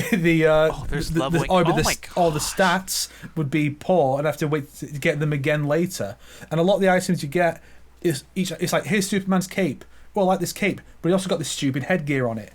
So you have to find the same cape again without the headgear. The system was terrible. Here's the thing. There's a difference between like unlocking something because you're very skillful at it, because like there are some games where it's like, oh, you get this costume because you beat the game in a very certain like way. I guess maybe Resident Evil or something like that. Oh, you unlock these costumes this way. Okay, this is just a rare costume. Like that's a cool way to unlock something that's very, very difficult. But in Injustice 2, it just seems like gacha and farming. Yeah. It's just that's not satisfying. That's just annoying. The whole thing was just I can't say which one is the worst system they've done. Well, I guess maybe M1K is the worst one. Really, even more than Justice 2, even with the leveling up and the abilities changing and stuff. Yeah, I mean, I do have when it comes to stuff like this, I do have a bit of the inverse of a recency bias. Like a bias against. Okay. I'm biased against the one I'm thinking the most about because like that's the one that feels the most terrible. So I might just be biased because this is the current one, but I look at it and go, this is AIDS. It's a bad system, very bad. And I know you because I know you've been actually farming and trying to get these pallets and stuff recently. So I can tell. I saw your tweets.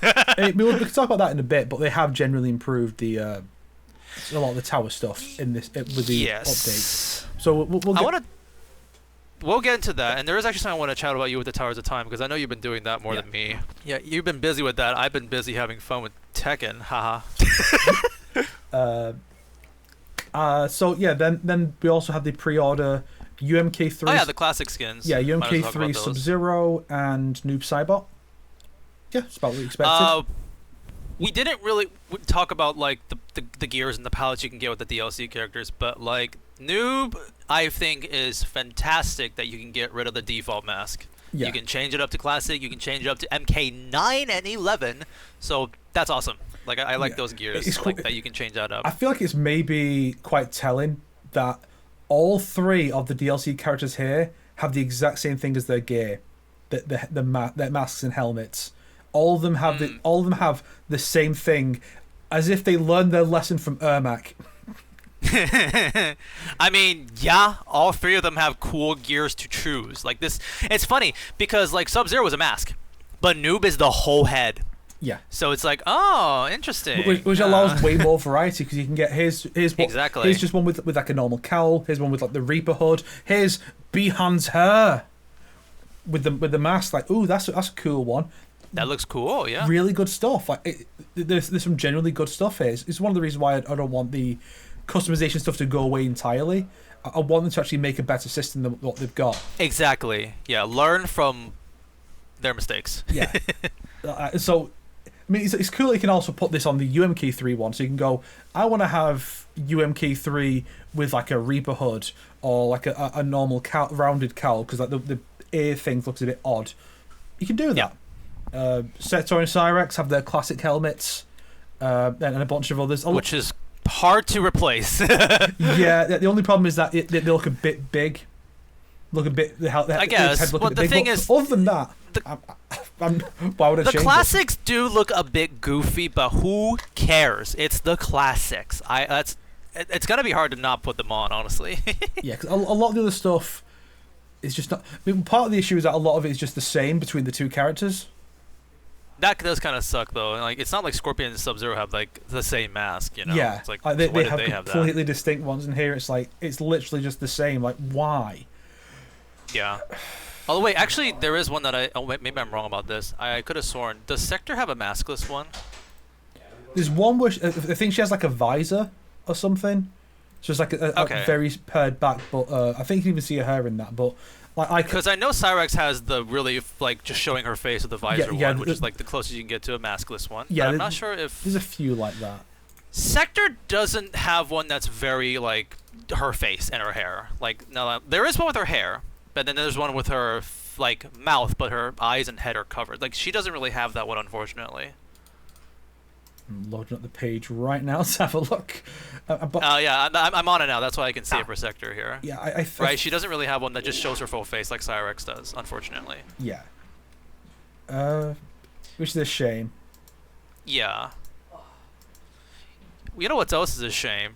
Like, the DLC characters just can't get like updated new gears like other characters do. Like, I would like the DLC characters to get new gears. Well, Quan Chi did.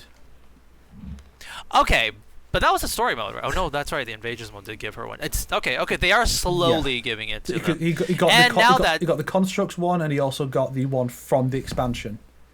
Yeah, and now that Dog is back, we can talk about the story mode skins, because we kind of glossed over those like last time. We semi talked about some, but we didn't really talk about them.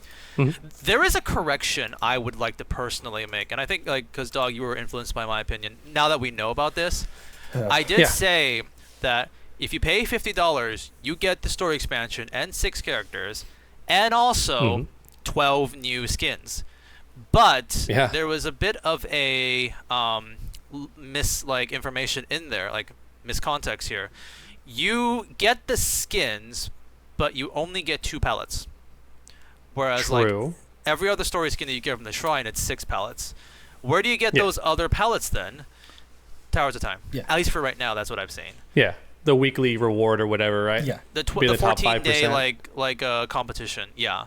We'll get to Oh, that. 2 weeks. Yeah, you have 2 weeks for that. Which Or bi-weekly, as the kids call it these days. Which is bi-weekly upload of the Combat Kings. Hey. Which is an annoying phrase to me because bi-weekly can also mean twice a week. Oh, true. Oh. For some right. reason, that one word can mean twice in 1 week or once in 2 weeks. Oh, man. Quan Chi's skin is just so disturbing. Oh yeah, that one's great. Actually, someone made a headcanon. like it. I'll post it here. It's kind of cute because Shang Tsung and Quan Chi are BFFs. So someone is like, Oh, no. what if they're related? Oh, that'd be Right, because Shang horrible. Tsung has it like stitched on his face like a crazed Joker. I never realized that. Yeah, it's pretty creepy. He's got a leather face thing Shang going Tsung's on. is terrible. Quan Chi's is okay. It doesn't fit Yeah, Shang Tsung. I do agree Shang Tsung's is terrible. I like the only idea now I'm redeeming looking at it like quality this.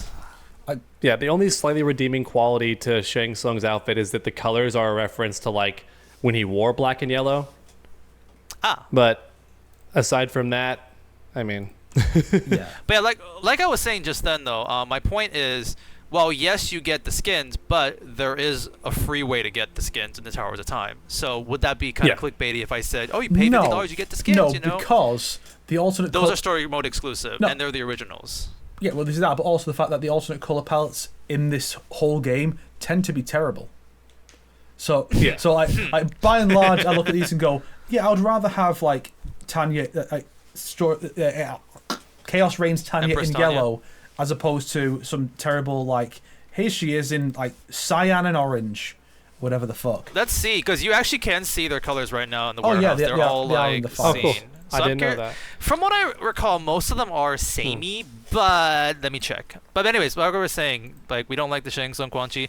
I wasn't a fan of Takeda, but the more I looked at it, the more I was liking it. Weirdly enough, like in game, it looked a bit more decent, and I want it with a different mask. It actually does look. What Not I too think bad. what I think that one could really do with is a recolor that gives him like a human skin tone and gets rid of the dye in his hair, because then he just kind of looks like the the initiate costume from MKX. I think if they did okay. that would probably be the fandom's like general favorite design for him in the game.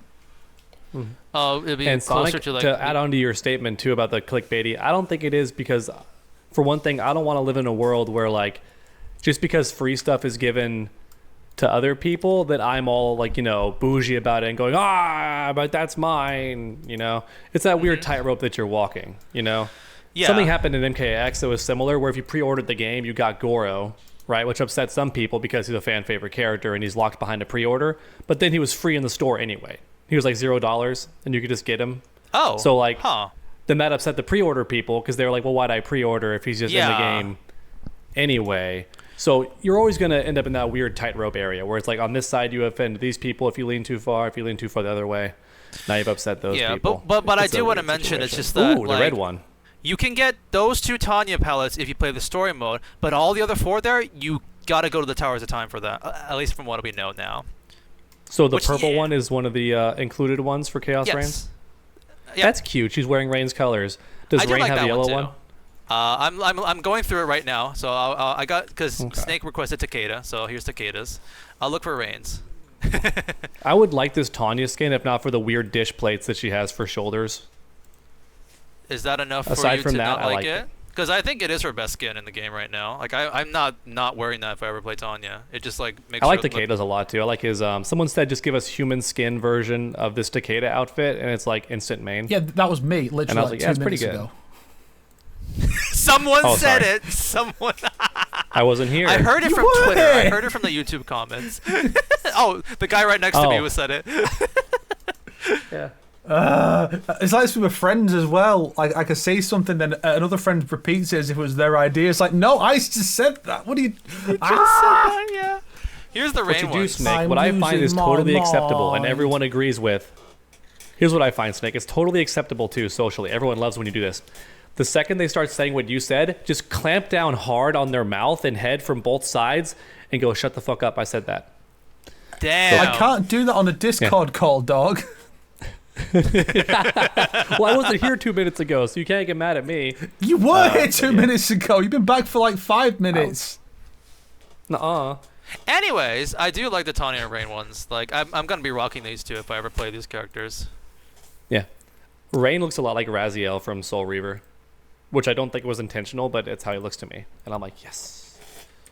I kind of see It's okay. You guys don't know who that is, and it's I completely do fine. actually. I'm looking it up. Soul Reaver. Oh, yeah, Snake does. Yeah, Snake's because they're bringing out the remasters as well soon of Soul Reaver. Oh yeah. You talked about this dog. You like that character.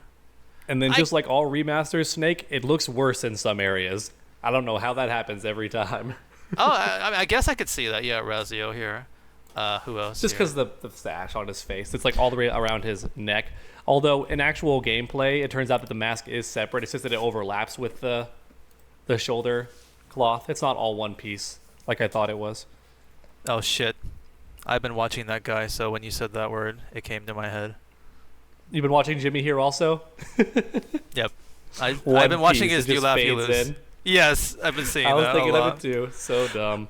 Dog, I watched the finale You Laugh You Lose video. It's so fucking good. It's good, right? I'm glad you didn't spoil the ending because that fucking ending, dude. It's like, that's how it loses. That's so funny. Anyways, what about? I think it's funny is like out of all like the teased super duper like ending of Mortal Kombat 1. I mean, we do get Titan Havoc. Only the Chaos Kenshi is there as a skin, and we do not have Katanya and Quan Zero, unfortunately. Rest in peace. They're not even in the. They don't even show up. Like, what was the point? Here's a really funny bother thing. A lot of people because that entire, like even Snake brought up on our last video, that entire gimmick seems to be dropped of like the fused characters. Yeah. It's there in Invasions and stuff. Like you fight those weird hodgepodges, and it's there in Tower 15, but for some reason. In the actual story expansion, they're just not there. And it would have been way more fun gameplay-wise. Yeah. And, like, maybe even plot, yeah. Someone in my comment section was bringing up, like, yo, what if the Katanya that was hanging out with Titan Havoc in that ending, that was actually Empress Tanya pretending to be, like, working... That's, like, her disguise working with, like, Havoc. And I'm like, cool, except in the story, they say that, like Titan Havoc, like, was inspired by Liu Kang, and then he invaded their realm and then brought them over. So timeline wise it wouldn't make sense, and they're like, oh, it was still cool headcanon though. It would make something, gives us something, but nope. But yeah, actually it doesn't look too bad, the Kenshi Chaos Kenshi like in the game. I was like, I wasn't too sure how I felt about the skin until I saw like being able to play with it. Yeah, it's fine. I mean, that's another one that's kind of falls by the wayside because the first batch of rewards for the Towers of Time stuff was Shaolin Kenshi in red, which actually looks really good. So I'm like, that's what I'm got him wearing now. Cool. See you in hell, Chaos Kenshi. See you in another room. The Shaolin costumes with different color palettes do look good. Like from what I've seen. Raiden has a white one, I think, which just looks like MK1 Raiden. Which is just... Oh, I didn't know that. I'm pretty sure cool. it is. So, people were saying that. It looks like just default Raiden. Yeah, like classic, good old your boy Raiden. Love it. Good old Raiden. Actually, does Titan Havoc have other palettes too? I'm not even too sure if I've seen those. He does. Yeah, Titan Havoc has like 2 palettes too. I mean, he has 2, but I mean, does he have like 6 like everyone else? I bet he does. I've never seen those. Maybe he does, yeah. I'm not even using... I'll be honest, I'm wearing the helmet because the helmet's so fun. But I've actually paired it up with one of his other outfits. Like it's his Order of Light Havoc, and then I made it all red and orange, and it looks really good. Cool, cool.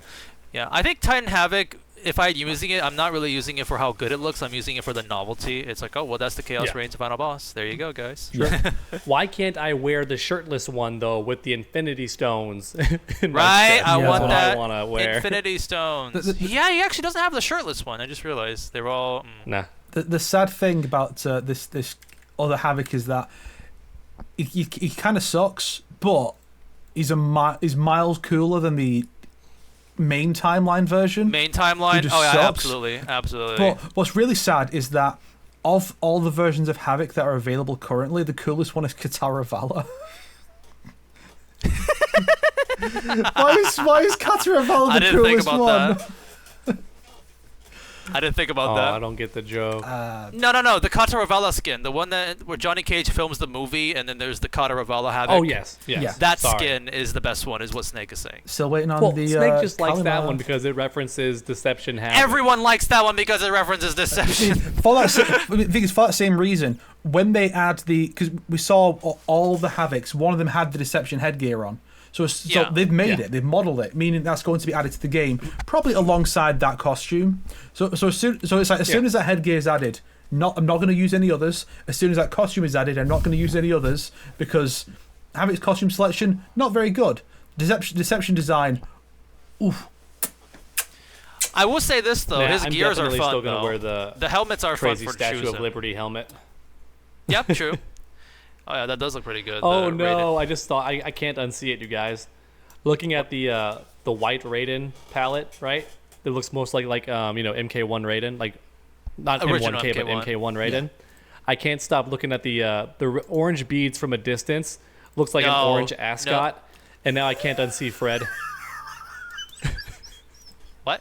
From Scooby-Doo. He looks like Fred from Scooby-Doo. He has the white shirt with the blue, which is funny, and then the blue jeans and then the ascot. Fred's voice actor for almost every appearance, Frank Welker, voiced Shao Kahn in the 1995 movie. Hey, nice. That's Fred saying, "You're a weak, pathetic fool." He's also Megatron, so he's basically doing like a Megatronish voice. "We come for your souls." Don't really have an opinion with Johnny. It's like, okay, cool. You change. It's army suit. Okay. I mean, that's a different skin. I just don't think I'll ever rock it. It's fine.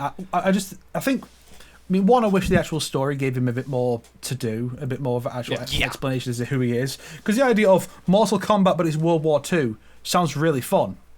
So I want to see that. Like, was Adolf Hitler did all the Nazi research lead to Outworld? Did he ally with Shao? Nazi Kano. We'll offer. I offer Earthrealm to you, Shao Kahn, if you exterminate the non-Ubermenches. Like, you could do something fun and dumb with that, but we don't get that. I think what the costume really needed was a matching Sonya costume. Yeah, I wish Sonya was there for like a cameo. Yeah. I think a huge section of story was cut because look at the concept art and like they had to have cut out a huge section of that World War II side gimmick. I don't get why it has to be World War II. On the one hand, like Snake said, cool, tons of lore possibilities there. But also, I hate that my country is just stuck on that one war as if no wars ever happened outside of that. It's always World War II. Because it's rarely ever even World War I. The reason is because World War II is a very easy war to do because it's very clear-cut good and evil. Whereas World War One wasn't so much. And then what's America done since? Vietnam. Ugh. Yeah, Korea. Then you have the Middle East. It's like even if there are villains, America's usually not in it for purely good reasons. You usually got we're going to go get some oil. Let's go steal the resources. So that's why it's World War II. Because World War II is the easy one to go to and say, we're the good guys, Hitler bad unequivocally, because look at who we're up against. We can't possibly be the bad guys. When you explain it that way, it makes more sense. But I was watching a different guy that made me laugh when he's like, you notice they always go to World War II because they that's all they know. They don't know about any other wars in American history because they want to call everyone Nazis. So they only go to World War II. But no, I'm just kidding. So it's true. Cut that out, Sonic. Cut that out. Yeah, it's true. that word's gonna get us demonetized. I like they do cut that whole section out, but keeping my reaction. It's true though. Everyone's like, what's true? What are you talking about? I just cut it. Just cut to me saying pee pee poo poo papa like in that one video. Oh yeah. I do think that because the picture I sent here, literally the bottom rows are like the winners. I do think that. Well, unless if you guys think Katana and Mileena are better, I think they're. Well, Mileena especially is better, but like I do think the bottom row is just the winners there. Do you mean are we including the Havoc, Mileena, and Katana? Well, that's why I'm asking you guys, because if you guys think those are as good. Gotcha.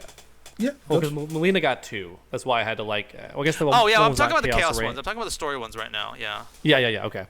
Well, they're all story ones, but yeah, I think that the true. Chaos Mileena is my personal favorite. Although I do laugh at how NetherRealm has this funny new trend of putting spikes on boobs. Like they just love to put either spikes or giant blades. They're on the inspired by Natara. Maybe.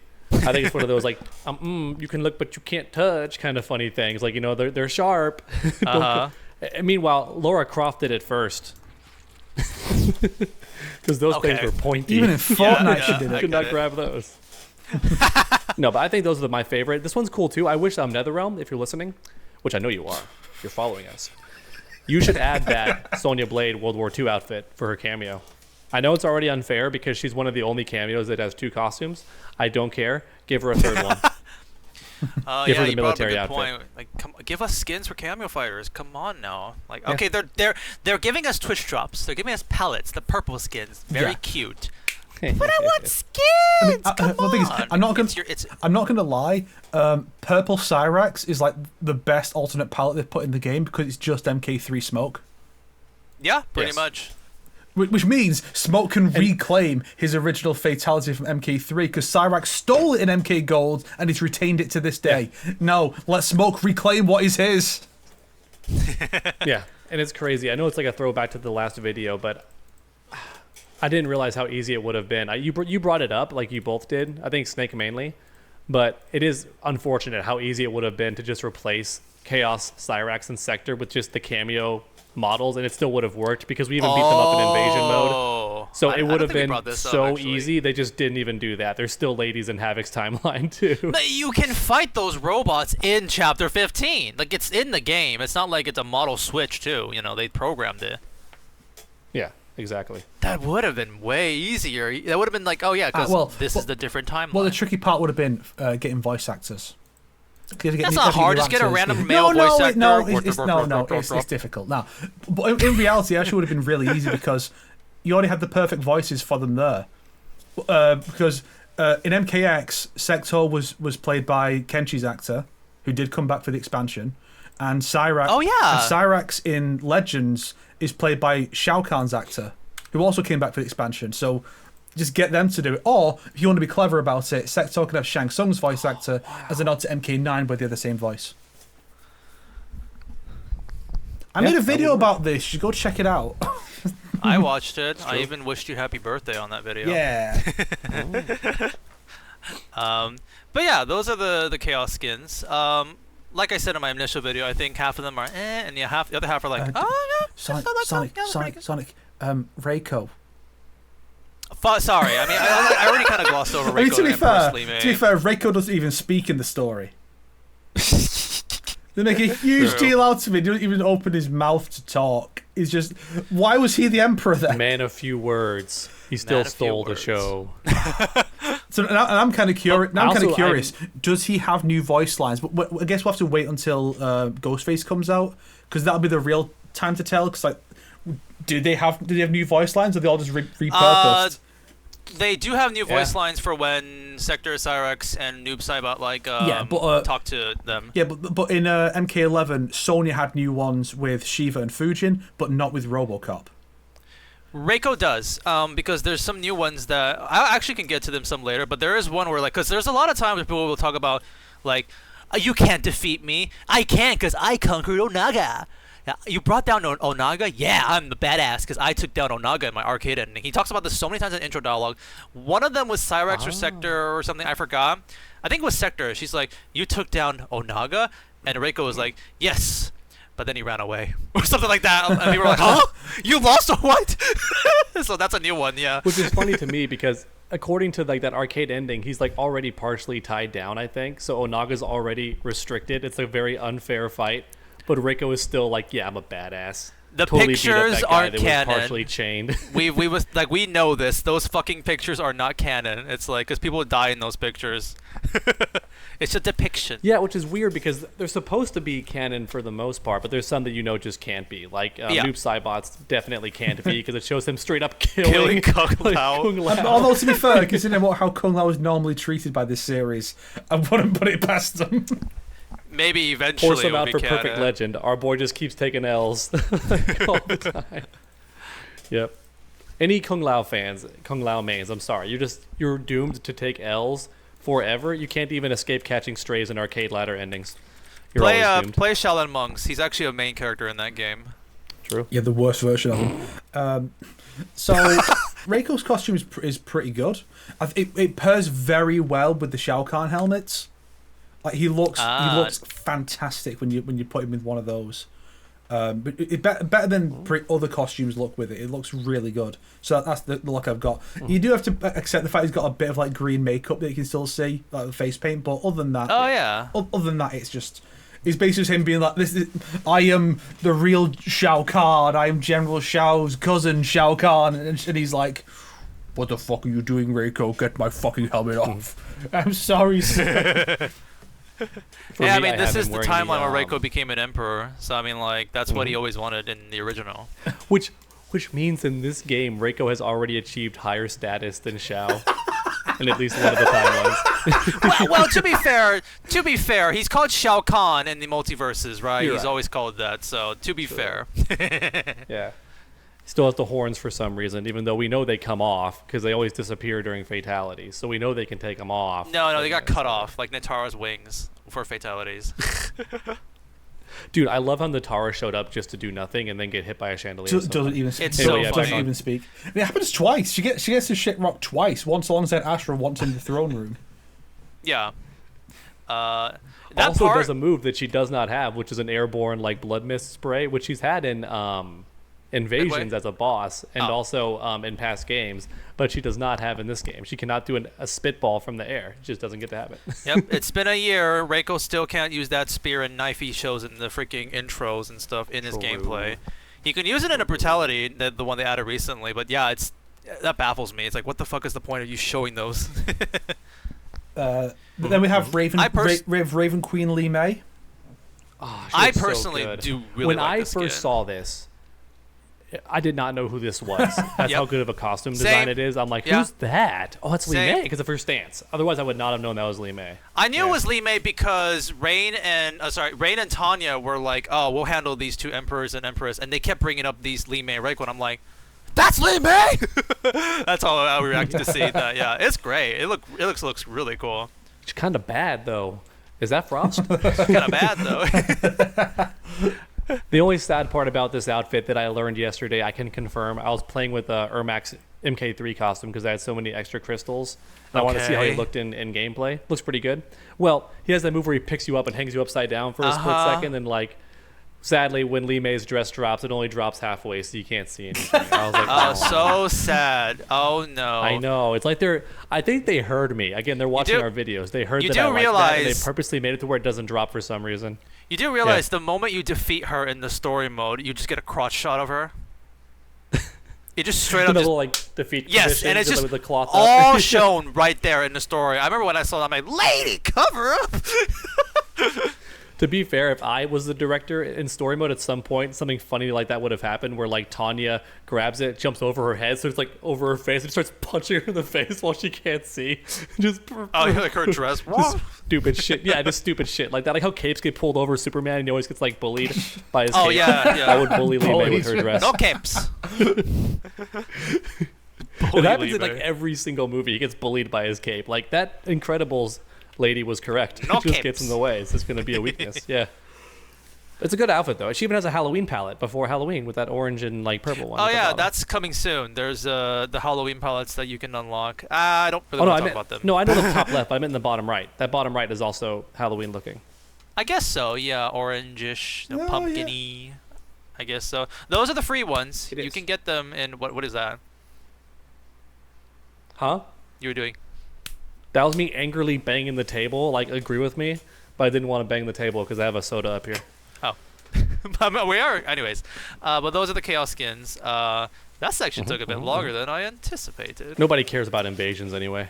They want to hear about costumes. Snake will still talk a little bit about that, but yeah, I kind of want to go through the brutalities actually, because I don't know if you guys saw the new brutalities they added. I know a few of them were already data mined by some people and could even be like accessed, but they weren't fully done. But we still have the idea. Like Kung Lao tossing his hat and it going across like several times was already. But yeah, I didn't actually look at all of them yet. Are they good? Okay, so the cameo brutalities you can unlock those in the shrine, because right now the shrine has been reset and you get new stuff. And just now, like today? No, like when the update happened. Yeah. Okay, yeah, I've already got them all then. Yeah. Yeah, and you can get new banners, which are boring. Who cares? But you can get a new brutality for every single cameo fighter, and except Shujinko. Except Shujinko. Shujinko still doesn't have a single brutality in the game, unless if you do like Shang Tsung and you turn into the other character and use the other character's brutality. Complicated shenanigans. According to my game, he has a default one, which is it's like just like one of his like punch ones. I think he like does like a and like That's the or whatever, fatality. but no, it has it listed under. Maybe it's the fatality. Maybe you're right. Yeah, because I'm pretty I made that sure. exact same mistake, dog, when I was trying to get some. It's like, hey, because this week's challenge was the weekly one was 30 cameo brutalities, and it's like, I was playing a Sindel to do a bit of grinding. I had Shujinko assigned. He didn't have any brutalities. Which is interesting because I thought they were gonna at least give him because he steals moves from the opponent, right? Yeah. So I thought that he was just gonna get one of their brutalities for every. You'd think he opponent. would. Like he just steals one. You can turn if you fight against Shang Tsung, your Shujinko will turn into their cameo, and then we you know, can use Sonic. their. You told us 5 times already. We get it. You're not Snake. We hear you when you say things. I'm sorry. I felt like okay. You go ahead. You're talking about how I roasted both of you at once there with that one. Haha. So what you're saying is Shujinko using the other character's move, and then that move, if it happens to be the other character's brutality, Shujinko can use it. It should be, but it's not. But that's what I would have done. Oh, that'd be very complicated. Because I guess maybe they were just lazy, or they are going for the he's Shujinko, he's pure-hearted. He doesn't do brutalities. There's no way whatever, they thought about that. Liu Kang kills people. Okay, he's the benevolent god Shaolin monk who he kills people. They didn't look at Shujinko and go, you know what? This guy who famously beat Onaga to death, he doesn't kill people. That's my only big gripe with I hated that in the Khaos Reigns trailer, even when it's can we end this cycle of violence? Then they cut to all the violence as a joke kind of, right? Oh no, violence is always here. I liked how in the first reveal trailer, Liu Kang was there's always something worth fighting for. So it's even then he knew there's always going to be death and violence. There just can't not be in this world that we live in, you know? Oh well. Yeah, it's just the whole expansion is Liu Kang trying to see the good in Sector and Bihan, and at the end it didn't matter. They just don't change. They're just cartoon villains. I love his response to Sector when he's like, "Oh, thanks for help," and she's like, "I didn't do it for you, dumbass," and he's like, well, fine. And just opens the portal. Nobody likes me in this new timeline. I think more people liked me when I wasn't a god. So when Shujinko, if you go into the cameo customization screen, you can see 3 slots you can change the palette, and then it shows the finishers. I think Shujinko only has 2, compared to everyone else because he has no brutality. Yeah. So that's one way you can check for Shujinko's situation. The cameo brutalities are very, very okay. They're very expected. Oh, you get tossed into the air because of Scorpion. Now you get burnt, and that's it. Oh, it's the head falls off. Oh, the body gets cut in half. It's pretty generic for the most part. But it's it's still an extra way you can do brutalities with the cameo. So it's sure, that's kind of cute. In my video, I talk about 2 exceptions. One of them is with Tremor, which I thought was kind of funny because his brutality is he just burns the opponent's chest. It's and they fall over. But for one split second, you can actually see every single male character before they get burnt to a crisp, shirtless. So if anyone want to know what they look underneath there, then there you go. For 1 frame, you can see it. It's very clear, by the way. Shirtless reptile, you say? You can do that. You can do that, technically speaking. Which means and they all have nipples and everything. I think so. Yeah, I'll find a screenshot nipples. because. Well, I only ask because that means they actually textured them in advance. Because there's always been a running joke that if the character never shows their chest, then if you break the game by taking off their clothes, sometimes they're just Ken dolls. They don't have nipple textures or anything because you can never see it. So why would they care? And then you have the opposite example, which was hilarious in that Horizon game where Aloy had fully done nipples with texture and everything, and people are like, "But why though? She never appears topless. Why does she have those?" It's hard to get it for me in the game. I don't know why. It's I always can't get it. But here's someone else's YouTube video that you get John Cena. So there's the screenshot I had in the video. It's pretty out there. That paired with your face is just is meme magic. Just yeah. There is a second brutality that I absolutely love from a cameo, and I'm just gonna send you guys the clip so you guys can enjoy it. The way you get it is it's Pharah, and you have to do pain and gain. The ability that hits your own character. So just click on the video.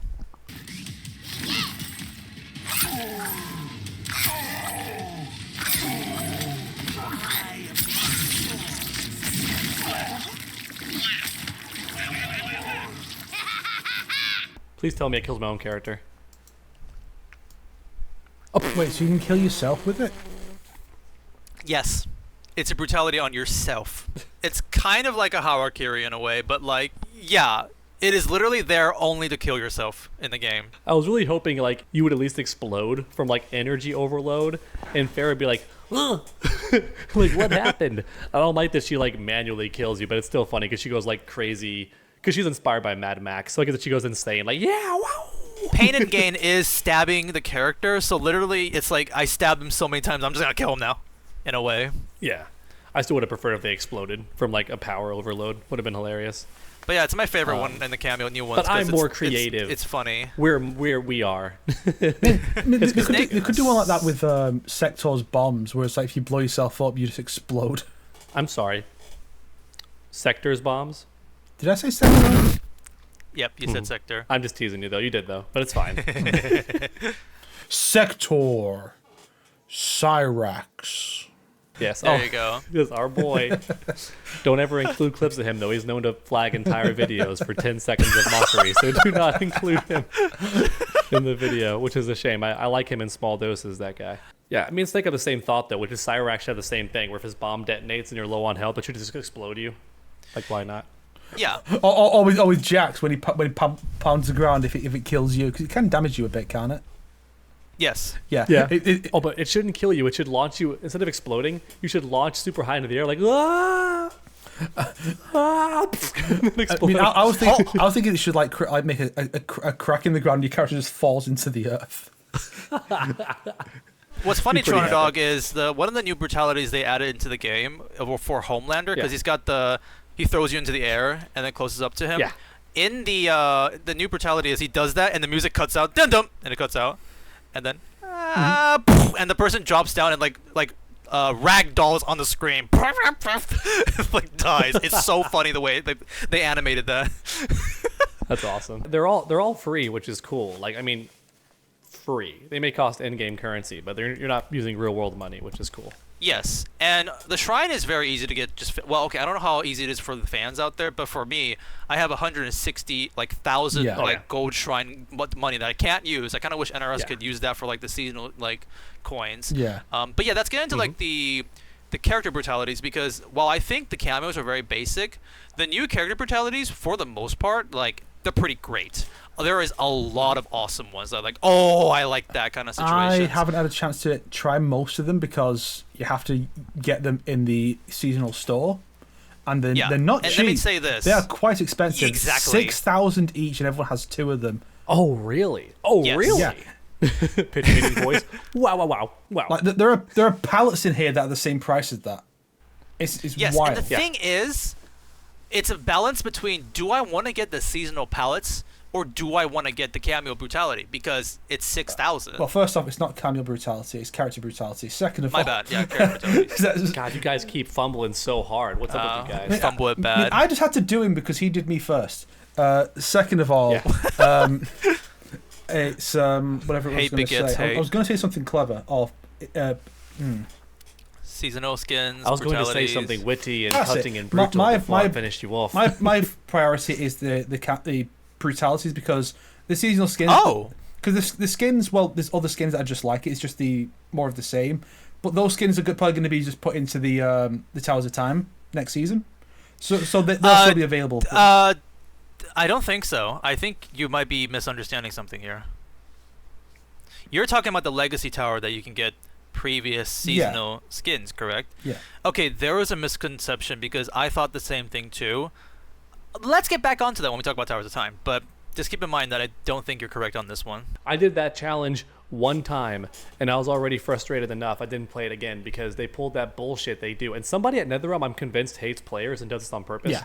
The tower is like easy, then the very last section is actually like, oh, I might actually die here. It's actually really hard. Sometimes, and it's like, why do they do that? And then it wastes all your time if you lose, because you can't retry, can you, or can you? You can now. You can retry. Now you can. Oh, good. Okay. It made it so much. But just not in invasions mode itself. Gotcha. Like in the board towers. Towers of Time you can retry. Yes. So that makes it like way better. Right. Like when I. Sorry, go on. Does it cost any currency or anything, or is it just retry? No, you can just for free? retry. Yeah. The Legacy Tower well, costs okay. money. The Legacy Tower, you have to use the To enter it. yeah. To enter it. the Invasions Mesa currency. You The have to use coins, that. the K coins. Yeah. But my Yeah, point those is, cage coins are weird. I'm wondering what those challenges are like, the survive ones and stuff. Y'all can tell me later because y'all probably actually did it. No, in the yeah, we invasion. did. We can tell you I later. skipped the Survive ones because they're just dog shit anyway. I did it, so I can say it Yeah. later. But point is, I only use them for leveling up because they give a lot of XP if you actually survive those with your desired I character. used to do those Yeah. because you would get experience for doing it, Sorry, Sonic. but I don't do it now because we have the towers. So the tower's just a better way of getting the experience for the and characters. you can get the legacy skins. And that way you're working towards legacy skins or towards the current seasonal, ones. Skins. So you're working towards Yeah. something better as opposed to I'm going to go and do all the survive ones. What a valuable use of my time. You can get herbs, and you can get like what is it called? Talisman upgrades, right? yeah. Rich Evans. So it's a balance between do I want to unlock brutalities or do I want to unlock limited time seasonal palettes. Ooh. Which I do think some of them look good because it's just white. So some of them actually, and also like some of them have like the little mechanical like stuff on the skin. I got the Lime one because she has like the mechanical stuff on her thighs, and you can just see like just right there, which is like okay, that's funny. I'll buy that for that. She looks like a little robot wife. I like the Lime one because it's black and white, like a very yin yang style color palette. It looks really good. Yes. And Liu Kang as well looks phenomenal, especially if you put on gauntlets with like the glowy bits on it. He looks really good. It's like Glowy this is what bits. Titan Liu Kang should look like. Honestly, the Yes. Snake, you made a suggestion before saying like every Titan should have been the other version of the skin instead of the one we saw in the story mode or the default. Well, I need to admit, someone did give me that idea, which I think it did. I think it did. I think I QRT'd it when I did the post. But yes, someone did give me that really good idea. Instead of just here's Invader Scorpion, and it's the same one we saw in the story, but it's not the same one. It just looks exactly the same. Same how there's like 3 different Shang Tsungs with the exact same outfit. No, it should be. That Scorpion is red and has the tattoos. The Sub-Zero is the Cryomancer look. The Shang Tsung is a Revenant. Stuff like that would have been way better. Absolutely. And real quick, I know it goes without saying, but for anybody watching, to answer your question about do you want the skins or do you want the brutalities, just go on YouTube. I'm sure somebody's made a compilation of all the new brutalities. Look if your desired character has one you like. If they don't drop any coins on it. And there you go. That's The future exactly is what now, I old did. Man. Because I was I'm playing Sindel in the towers, and I'm thinking, oh, do I want to unlock her brutalities? Her new brutalities are like they're not like really interesting, but there are genuinely some of them that I really really like. You see in the trailer like Johnny Cage, like I forgot how he does it, like uppercuts you or something like that, and the head like drops down, and he does like a selfie with the head as it drops down. It's like that's really fun. I have seen that. Sub-Zero's like new one. He freezes the opponent, grabs their arm, and like claps them together and stuff. Some of these are really fun. Shang Tsung is a must just because his brutality is a soul suck. That's the only way you can suck the opponent's soul, and that's his brutality. Does the opponent turn into like a little shrimpy skinny boy? No, they just like it's just like their skin, like They just like get a pale. shrinkled up like skin kind of a thing. Oh, Kenshi's is great. Kenshi, he will like pull the opponent over and do this. I have seen that. He blinds them, right? He just like someone used that to do the Homelander meme, where it's like, who's the useless fucking blind guy? He does like 2 Homelander, like blinds him. Yeah. Yep, he blinds you. Which is fantastic. I love Gearus's. I've always loved the idea that Kenshi steals your eyes out of spite. See, the funny thing about that is that before in past games too. it's always funny when you look at how strong the characters are. Like if he does that to Sector and Cyrax because it's not a cinematic move, he's just smashing through the visors. His fingers are so strong. He's like right through. Oh yeah. And he can do it to. Well, I mean, with another Kenshi, you have to assume he's just like delving deep into the sockets, right into the brain. Oh yeah. I think for Sector and like Cyrax, before the brutality happens, their helmet flies off. Oh, like you can literally see that happen. Yeah. Well, Smoke to be is fair, I Snake, okay. if those test your mites are canon, then these characters can chop through diamond. I do say it's lame. Oh yeah. I say it's lame, but at the same time, it's better than the fatalities where it's like, oh, it just magically disappears between camera shots. Or when you fight Dark Shao Kahn, you get him with the classic brutality. His hood and like the whole shoulder part just disappears. Not even between camera shots, it's just gone. Nice. I think I would have preferred to do it like MK9, where it just like tears off for no reason at just the right spot. That's what MK9 tended to do. Is like it made no sense why it would tear there, but who cares? It looks seamless enough that it's not that big of a deal. Yeah. Same thing with like MKX when he broke the masks with like what Snake always brings up. The throat rip and put inside the mouth. The mask would break, and maybe the mask wouldn't always break in like that particular way, but hey, it's fine. No one's gonna question it. Yeah. I like the smoke one because he has like the knife that like goes around and stuff like that. Basically, he takes off your head, but when the knife comes back, the head is still on the knife, so it like spins back like all the way back to Smoke's hand. It looks very janky, but it's very funny. Noob Saibot is a big winner here, if you've seen, because I've seen clips on Twitter, people posted it, because Noob Saibot has the Shinnok one. Oh, where he pulls the face off, right? He pulls the face off and puts it on the Saibot in front of them, and then like the Saibot disappears and the face just falls to the ground. The other one that I really like is he opens like the portal, because he has that ability when he like consumes chaos or something like with the hand, and if you do the brutality, they will fall through the portal forever. That's it. You just keep falling, right? I feel like another character had that. Like posing. Someone had that in 11, didn't they? I think so. It was also, I think, still Noob Saibot. He had the portal also. Yeah. And what makes that so funny though is that in this one, I think in MK11 they only screamed for a little bit, then it just went away. In this one, they will cycle between different scream cycles they have. So like it's really funny for certain characters because they go from like scared to agitated. Like they go they're just tired of it. Which, to be fair, you would be speeding up until you reach terminal velocity. And I can't imagine how sick that would make you feel because you're seeing the same. It's like, oh, it's getting flashed in front of your face. Darkness, world, darkness, world, darkness, world, darkness, world. Oh yeah. Omni-Man will like kick the opponent's. Omni-Man will like kick the opponent's head off, and it'll fly off the other side of the screen, and then he'll be like doing his pose. Your parents must be disappointed, and all of a sudden the head will come back to the other side and like hit him. But he's unfazed, right? Doesn't even flinch. No, he doesn't flinch. It just comes like, nice. It just hits him back. That one's good. Geras has an awesome one. He has he has like the time stop ability. If that somehow kills the opponent will look all sandy, and he'll just do this, and the opponent will just like sand away, fade away. Yeah. For some reason, Geras is Thanos. I think he had. Exactly. I will say, I think he had one just like that in 11, except that he didn't actually like do anything extra. I think he just hits him with it, and they're just like gone. Yeah, he does an extra little like. To be fair, though, developers, that's not what Geras mains want. You know what brutality the Geras mains want? They want that forward one, baby. They want him to get behind them and just bing, bing, bing, and they explode. What do you want them to do? Like bing through the opponent as or something like it just like no. He He gets them with it, and then like from that spot outwards, they just like turn to sand and disappear. Like he thrusts so hard, he disintegrates them. So y'all are more mature than what I was gonna say. I was gonna make it if I had my way and it was just ridiculous over the top. Each time he thrusted, they'd be spitting out blood until they just exploded. It's just so painful. Too much thrusting. That works with the painfulness, I guess. But yeah, like I recommend you guys check out the new Brutalities. Baby. They're pretty good. Like I actually do like a couple of them, and see what you like, and then buy it in the seasonal store. I got Reptiles. I'm happy with his. He knocks the opponent's head off, and then he turns into like the head lizard form and eats the head that falls off. Yes, which I kind of like. He's got to pull the Yoshi. He just eats the head when it comes I want down. to see Quan Chi get his Deadly Alliance fatality as a brutality. Oh, the next that's stretch? true. Yes, it's still pretty good though. Quan Chi has the "Why are you hitting yourself?" brutality, which basically is just like. Why are you hitting yourself? Why are you hitting yourself? Why are you hitting yourself?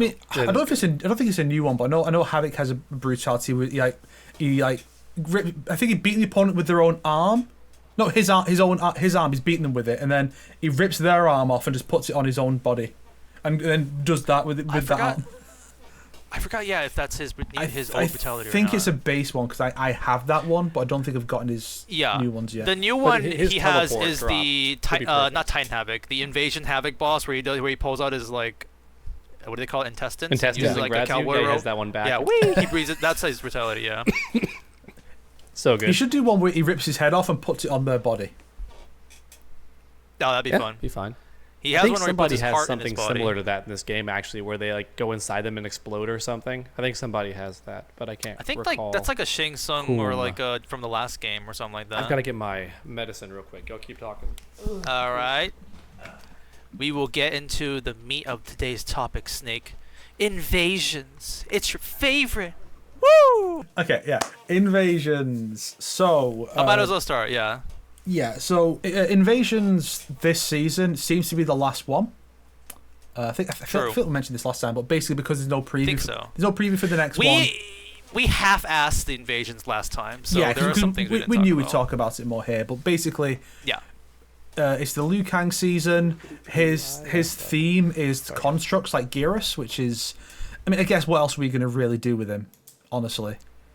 Yeah, it really should have been Geras, actually, honestly. So it seems to be the last one because there's no preview for the next season, so I guess they are just going to loop back. The question now is it going to be season 1 unaltered? And so we're going to go back to, oh yeah, you're in Fengjian Village, you're only fighting Kung Lao, Raiden, Kitana, and Geras every time. Yeah, or that. Are they actually going to update it? And if they update it, will it be updated to the current standard, or are they going to go even further? Are they going to add more palettes that we didn't get last time? Because that'd be a way. Because if you've got all the palettes, what reason do you have to keep playing Invasions? Exactly. So I think, Snake, you're onto something. Like palettes for the other side of the, because we get like the Union of Light skins for each of them, but maybe now we get the Order of Darkness ones, or cameos, DLC palettes. The DLC characters. DLC characters, other costumes we didn't get them for, and of course the cameos. More of these colours for these other options. Yeah. I would be happy to play the same season again if they add those, honestly. Yeah, and then of course they could also update it with more fights against the DLC characters. I mean, they need to come up with new fights for Fengjian Village. So here's another Kitana. Get rid of her, Quan Chi. Get rid of this Kung Lao fight. Put in Frostbite, whatever it's called, the Nitara Sub-Zero merger, and just stuff like that. Uh-huh. So I'm curious to see what they do. Are they going to actually expand? Even if it is just the same content again, they could still add more to it. And I think they really should, because again, otherwise, why would you cut? Because I got all the Scorpion palettes. I would be just basically not playing it and just focusing on Towers of Time until the Nitara season, because there was some I didn't get for that one. So yeah, I'll talk about Towers of Time in just a bit, because but anyways,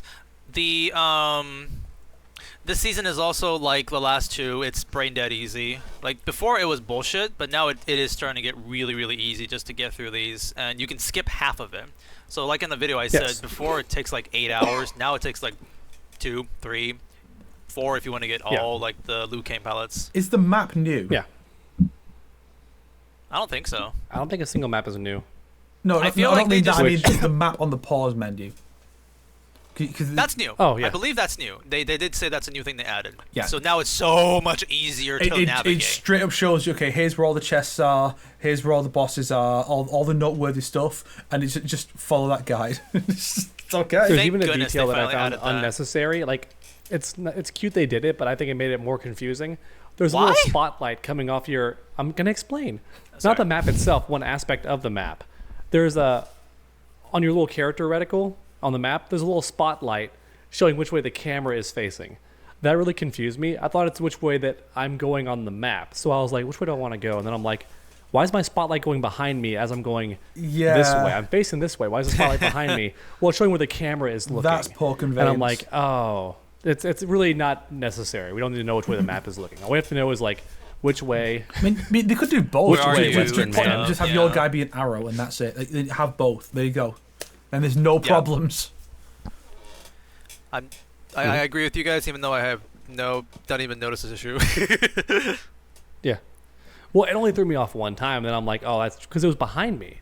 Like, imagine if you're walking with a GPS and like your spotlight's behind you. It'd be really confusing. You're like, why am I going the wrong way? But I'm going the right way, but it acts like I'm facing that way. You know, it's not a big deal. But I'm just saying, it's cute they added it. They were trying to be nice and thoughtful, but it made things less intuitive. I was more confused. So the new thing they added this time is the arcade. So you both didn't play it, like from what I'm hearing. I did one, but I forget what it was. Wait, the arcade ladder? Yeah, I played it. No. It's called the arcade instead of an arcade mode in the Invasions mode. It's like a Johnny Cage will give you a little coin to play, right? Yeah, you need a coin if you want to play this thing. I did play them all just to test them out. Basically, imagine like in Street Fighter you can beat up the car. Yeah. It's kind of like that, except what you beat out is like an arcade machine, and you can destroy it, and you can go to the next one, destroy it within a time limit. Each different combo you do will if you do the same combo string, it will deal less damage. So you need to deal different combo strings to beat up the arcade machine. Cute. And here's the important thing: coins will drop out of the arcade machine, and these coins are like the in-game currency. So gold coins, silver coins, like seasonal coins, and like the K coins.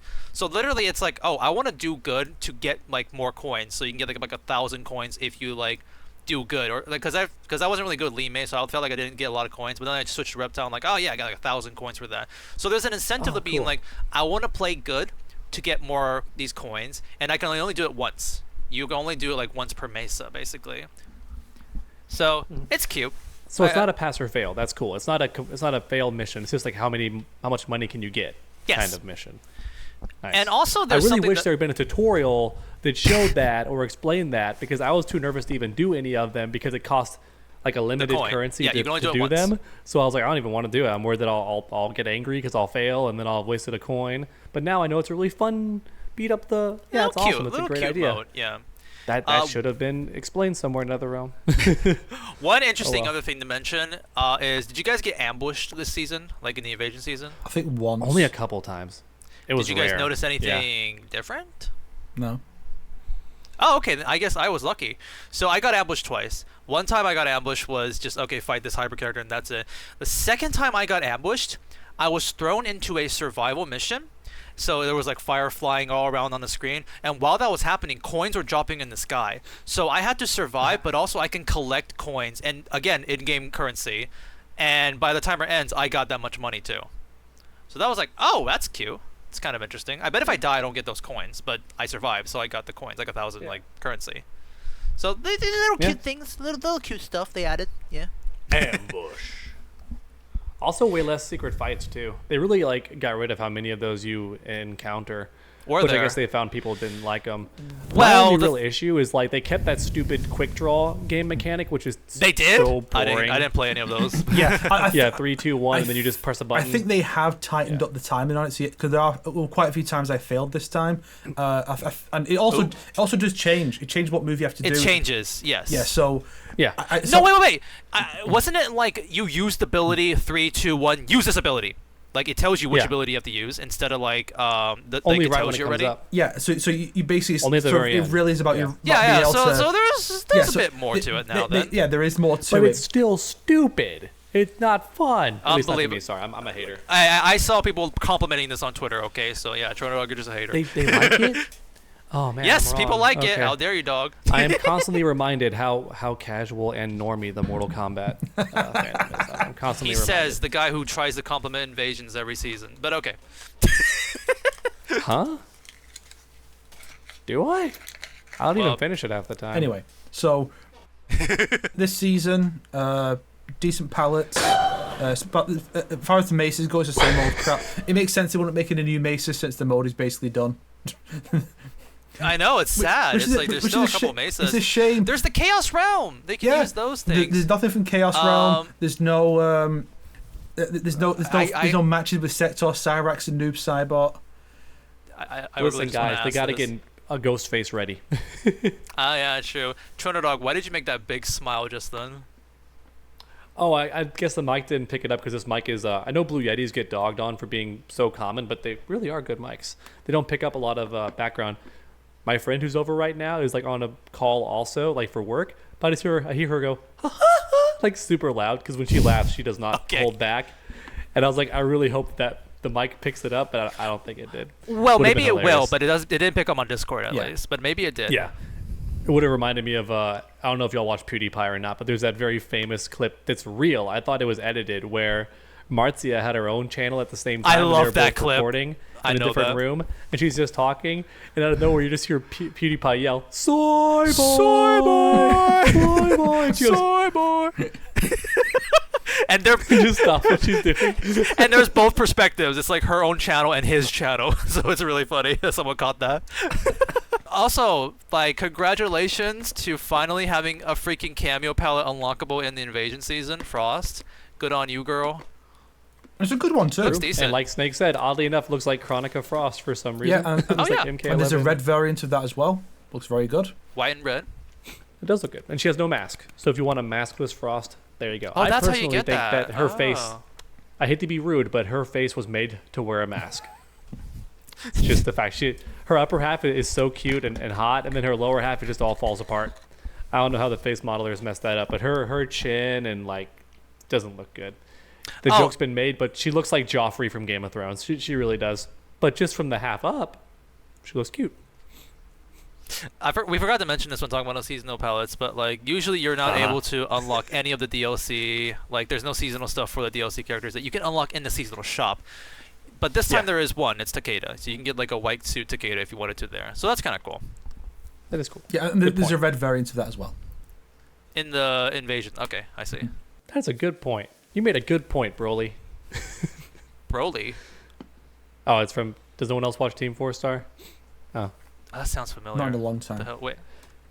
it's in the Broly movie. It's like because Broly says like some random thing in the background, and Kakarot, who doesn't know is Kakarot yet, he goes, "That's a good point. You made a good point, Broly." And Broly goes, He smiles happily, and that's it. Because it's the timid version of Broly before he gets the power up. You know. What's your power level? Mine's pretty big. So such a weird tangent. The ending of Invasions, right? Like, what did you think about that, Snake? It's very, very little there. It's weird because Liu Kang calls on the Titans that he called on in the main story, but then Raiden, for some reason, is the younger version. It's really weird they keep doing this. And then he just gets everyone together, and including a bunch of characters like Johnny Cage. Not even a Titan Johnny Cage, it's just not normal R timeline Johnny Cage. And they're all just using power to just blast this other Liu Kang over and over again until he gives up and leaves. They don't even kill him, he just leaves. We forgot about Ashura's. That was a funny one. Yeah, it's because Liu Kang just can't handle it to kill himself, I guess. I thought the ending was pretty funny because I was kind of like, what the fuck is going on? Who are these characters? Like, You know this what is like I find funny? This is like the ending of the invasion season kind of feeling ending. Like, everybody work together with the power of friendship. Which would have worked if they'd brought in the Invader, Raiden, and Scorpion who lived. Bring them in and have them help out, but no, nothing. That would have been badass. And Chameleon. We also would have been cool. Yeah. Natara. Yeah. When Natara's dead. Oh, And no, to the good me, it would have Natara, been a little bit cool. Yeah. Yeah. To me, it would have been a little bit cool since it is the final season, at least for now. I get a feeling we're going to somehow get new ones at some point. But if it is the final one, period, it would have been cool to have one more artwork of just like everyone, like man, that was a lot. Like we went through a lot this year, all that invasion shit, and have Liu Kang give some final, little paragraph where he's like, after all we've been through, like it was an arduous journey, but finally the invaders have all been fought back. One thing to note is that in Onslaught, when because they're doing they're doing the cameos, weren't they? Not cameos, sorry, the Chronicles. And when they did, when they introduced Sonya's chapter for the main story, they didn't have a new Chronicle then. They just repeated Scorpions again. So I wonder if that could be what's happening. If perhaps the reason we're not getting an invasion season, a new season next, but they're just going back because they were too focused on the main story and the expansion to get any new invasions content out. I wonder if that could be it. So it's like we've got this stuff already. Liu Kang season. We're not going to plan anything else. We're going to do Scorpion, and then we'll do another season after. Because, like Dog says, it does feel a bit anticlimactic. There's no big ending to this. It just kind of stops. Yeah. So it's possible. I think it's less likely because obviously Onslaught had a much smaller team. It's just the little side game. Not many people were working on it. So I get it makes sense there, but here maybe not. But it's possible. We'll have to wait until we'll see when Scorpion season drops. If there's a news preview in there, then we can go, okay, well there is going to be more. If not, then Invasions is dead. Yeah. Yeah. Real quick funny thing that I want to bring up just because I know Snake will probably get this reference. If not, then oh well, it's still funny. Sonic brought up a tiny nitpick that he doesn't like. Here's something that I just find kind of funny is that this is supposed to be Liu Kang who started off good but then like got warped over time and went mad, just like Chronica, right? Yes. I find it funny that he still chooses to dress like a bad guy because you would think the whole point is that he doesn't believe he's in the wrong. He thinks he's doing what's right from his perspective, yet he's still where accessorizes like the main villain of a Saturday morning cartoon. And I'm just picturing that meme that one show did, where the two British guys are sitting there and they're two Nazis, right? And they go, "Have you noticed that our outfits are all black and they got like the skulls on them and stuff? I just have to ask, are we the baddies?"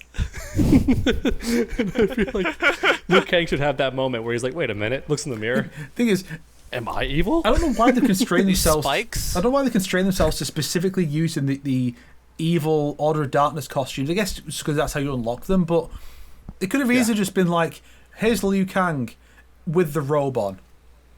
Here's the evil invader Liu Kang with the robe, and then maybe the robe comes off, and it's like, oh no, he's some kind of weird construct, and that's why everyone's a construct. Something like that, yeah. So Or I want go to mention full crazy something. and have him wearing like what Shang Tsung did, where he has like the leather face stitched on, but it's Kronika's face, and he's like, "Woo!" Oh, that's messed up. Real time now. So, I want to bring up something because Snake mentioned Onslaught and reminded me of this. But first off, thank you all the Combat Kings fans out there for giving us like a lot of views on our last video. It's been like we passed like 10,000 views there. That's pretty rare for us. So we really appreciate all the love and support. We got lots of great comments here. I got someone saying Snake calling the US a spin-off country is one of the best descriptions for the US I've heard in recent years.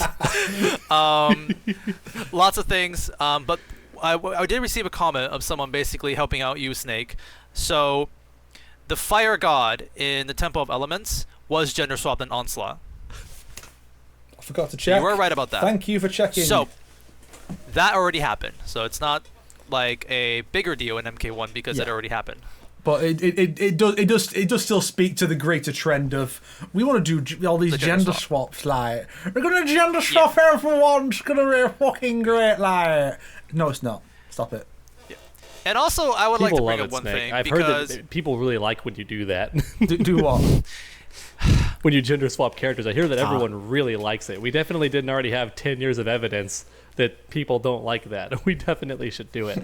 I've even heard a popular fan theory come up that since, well, it means tiny spoiler, but they're watching the Khaos Reigns video. They probably expect this.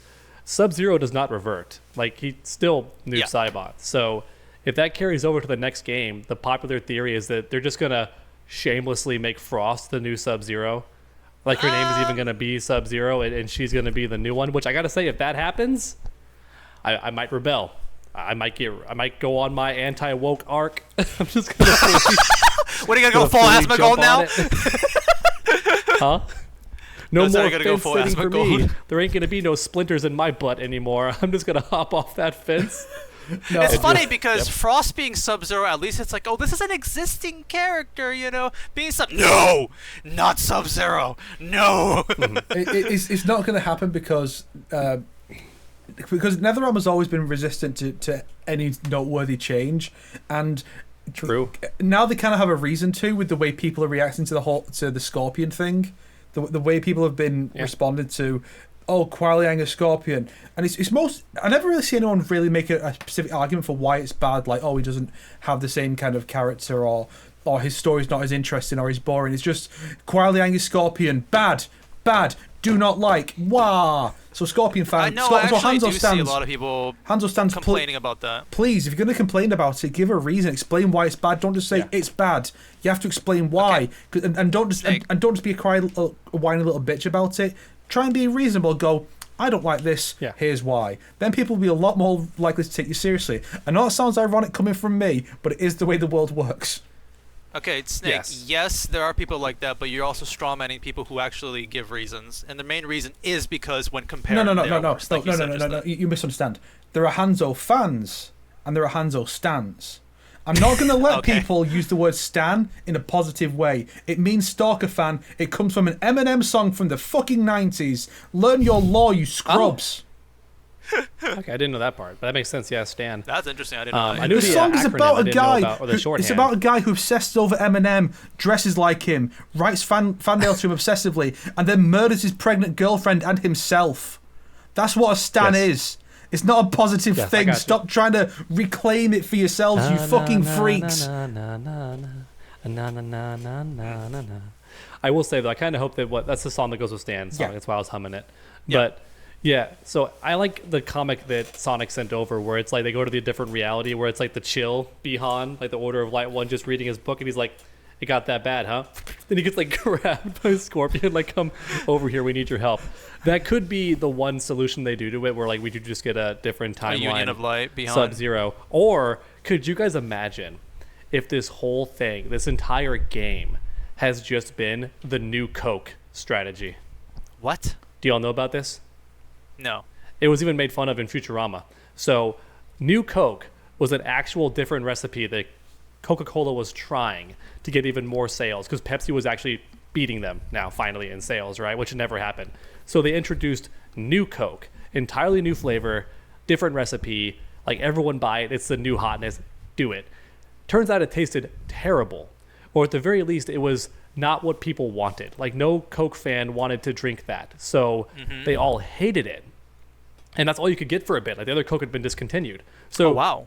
Coca-Cola finally brings back the original, and in a very smart move, makes it like a big deal. Like, oh, it's back. We finally have the new Coke. Everyone celebrate. Like, tradition is back. Like, here's the original Coke. Sold like crazy. Put them back on top. They were outselling Pepsi.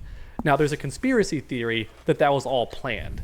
That they made Coke bad, denied it for a little bit, then brought back the original that everyone loved. Could you imagine if Mortal Kombat 1 is new Coke?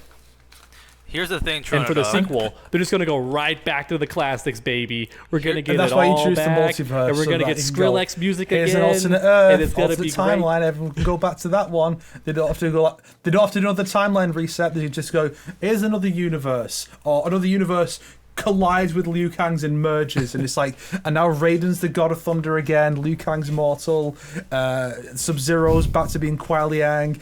Everything new that they tried is just undone. A complete waste of time. Yes. Here's the thing, Toronto Dog. I don't think they have the intelligence to come up with such a grand conspiracy, but I do think they have the intelligence to go with it and actually revert it all back to the original, and everyone's gonna love it again. I do think that's going to happen. Like, I think that's just at this point a genius move. It's like, well, I don't want to say nobody, but nobody likes the multiverse. Nobody likes where they're going with this direction anymore. So just fuck it and go back to the OG. Everyone's going to come back. So, like, and I don't think they're smart enough. I think they genuinely thought we are doing great things. We are so smart. But seeing the fan backlash, now they go back. Like, I think that is the plan. They put out Mortal Kombat Crisis either as a DLC or as a new entry, and then it's like, here's the next big step, the big Crisis on Infinite Earth story. Oh, all the timelines are in danger. They're all exploding and everyone's been erased. And then a few timelines survive at the end. And it's like they get merged together. Maybe these are ones we can recognize. Oh, here's the 95 movie version. Here's this other one. They get merged into one. And now Raiden just acts like Christopher Lambert for some reason. but otherwise, it's all classic. Just a few things are brought over. Yeah, I'm reading the comments we got on our last episode, and many people are saying it's like, NRS genuinely hates Sub-Zero, don't they? Like, you really get to see how much they hate Sub-Zero here. It's like, if they did anything to what they do to Sub-Zero in this game to Scorpion, Ed Boon himself would shut that down. It's like Ed Boon would be like, oh, no. You were not doing that, Scorpion. Yes, Kuai Liang is now Scorpion, but he'll be fine. Bihan, fuck him. It really is wild how much they seem to dislike Bihan, but, you know, it is what it is. It is what it is. That is pretty much Invasions, right? If you got anything else to say? Because I got some stuff to say about Towers of Time. Again.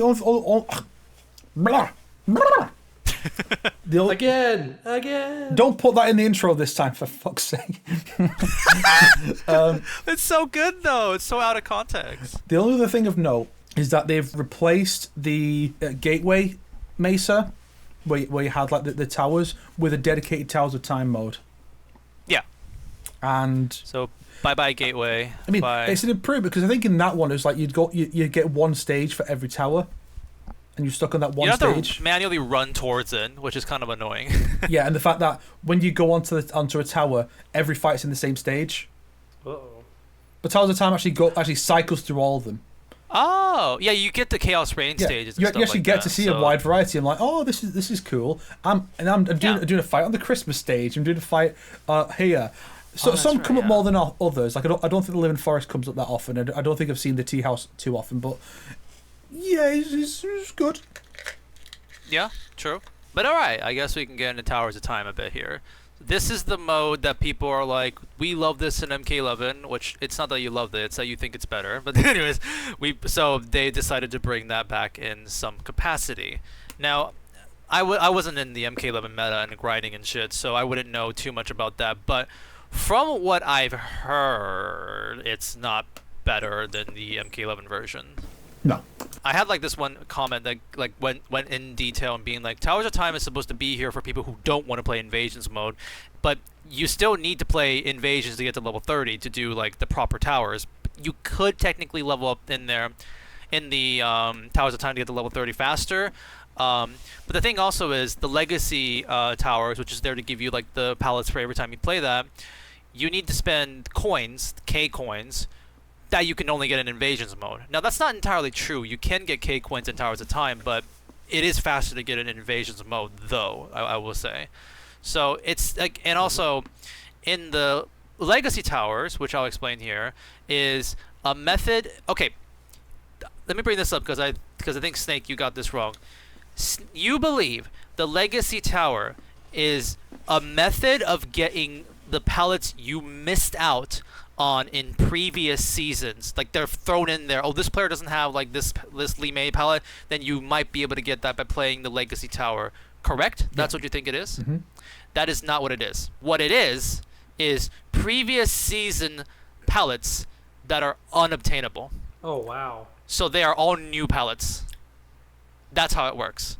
I was confused too, but it's so basically it's like you like a Scorpion palette that you just cannot get back then, and you can get it in this Legacy tower. Like that's what it is. It's new pallets basically, but with the old seasons. That's fucking pointless. Well, I mean, it's new pallets, Mostly, yeah, you know. pretty pointless. It's new pallets, but it's not returning pallets. If that makes Yeah, any sense. new palettes using the same color schemes that they ran out of ideas with the first time. Yep. And I know this because you can actually look at the data. Someone went through it, and they showcased all the new palettes you can get, and they are new. Like, they are, like, brand newish colors that you can't get in previous seasons, but they're based off of, like, Season of Scorpion, Season of the Frozen Sub-Zero shenanigans.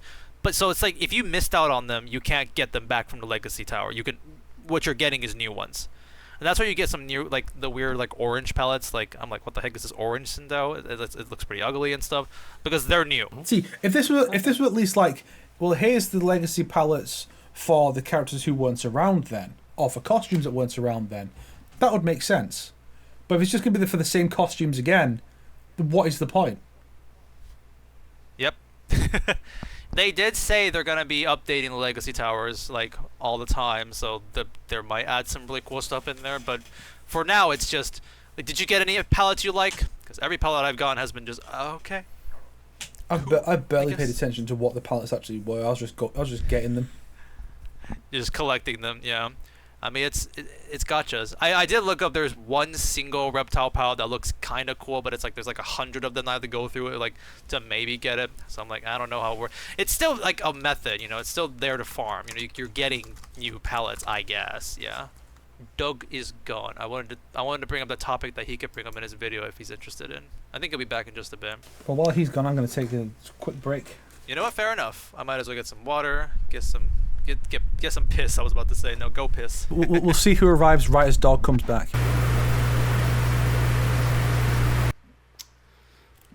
Oh my god, why would they just leave in the middle of what we were doing? They're so rude, you guys. Also, why does Sonic's cup have like a weird plastic flimsy lid on it? Is that like ramen? Hello, Sonic. Oh, hey. Hello, Sonic. Have you been Welcome chatting with back. the audience No, the whole time? mad. What? Yeah, I kind of had a feeling this happened. I was like, I wonder if they went on bathroom break because I left without announcing it because I had to do something real quick. I was back in like 2 minutes, but yeah. Snake did that, yeah. Sorry about that. It won't happen again. I'm just trying to be a good host to my guest, and they needed Understandable. So. It's fine. Don't worry about it. Snake and I are like just talking about invasions and stuff. But this next Is part, that a ramen cup over there? This? It's got flimsy little like plastic lids. So it's Burger King. Okay. Yeah, because what you're supposed to do is you're supposed to put like a straw through here, and then you can like sip it. But you know, is that boba? It's actually just milk tea. That's actually black tea, but So I added milk I have in a it. question, follow-up question. Is Yeah. that how most fast food drinks are over there? Are they mostly that thin little cup and you just impale the top? Yes. Or It's quite common over here. Like this is how that's we interesting. drink, So it's not just a boba thing; it's an entire region thing that normally does that. But they Yes. brought it over here to be authentic. I see. Oh, I kind of okay. like that. The closest thing we convenient. have to that are those torture lids. They're a thicker plastic with that tiny little X that you put the straw in. You know? Oh, we use that for the like reason coffee. I say torture you know? device is because every single kid made the mistake growing up of putting their finger in there as a joke, because you can like put whatever you want to in there, and then trying to pull it out, it stabs into your hand like that scene in Saw, Ow. and you're like, ah! Sore.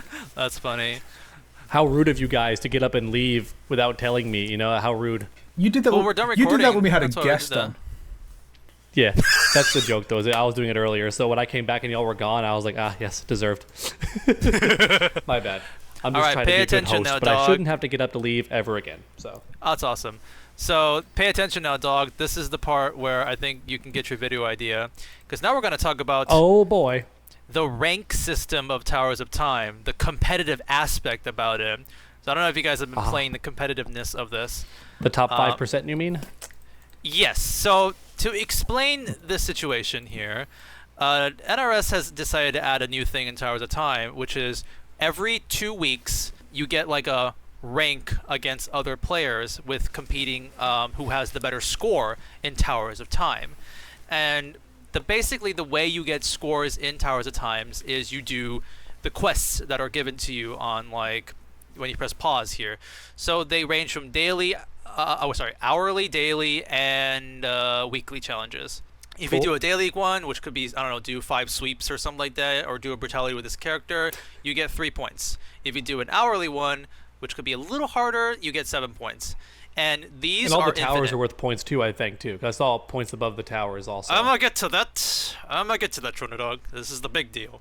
But I'm just trying to make it interactive. I'm sorry, I'll be quiet. yeah, I know. Because the thing is, this is the only way you can get points before. Yeah. And so the thing is, the weekly challenge is the big deal here, because this gives you 50 points, which was huge because you can only get tiny points with dailies and the easy and hard Huge. challenges. Huge. And also, the biggest thing, which I would really compliment NRS for this, is you complete the weekly challenges, you get Dragon Crystals. And there is a finite resource of Dragon Crystals you can get. I think it's like 23 times 246 times 100, right? Like 4,600 Dragon Crystals in the game. And also leveling up, you well, get yeah, Dragon it's Crystals. times 2,000 for every character, right? Yes. Except for DLC. Yes. And that's it. There's no other way you can expand upon that. So you're going to run out of getting Dragon Crystals. Well, now with this method, basically you can get an infinite amount as long as the game is still going.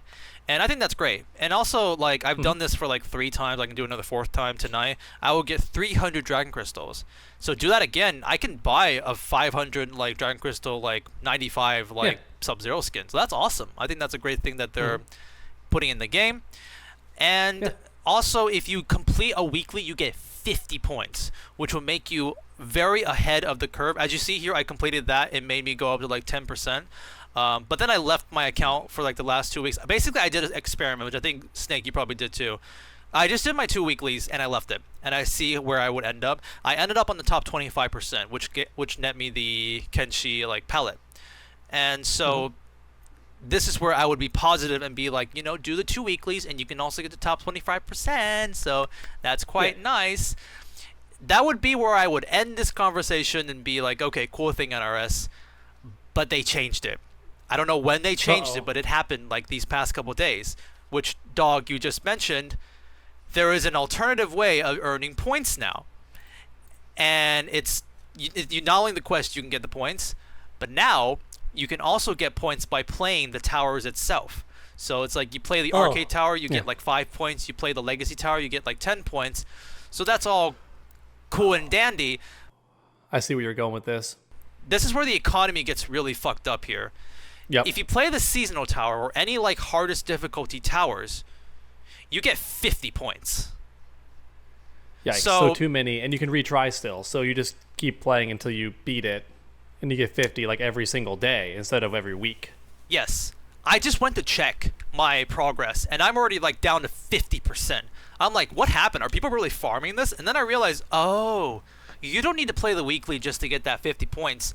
You just need to play Seasonal Tower, and every time you play it, you get 50 points. It's starting to be wow. the economy is inflating. Like the quests don't matter.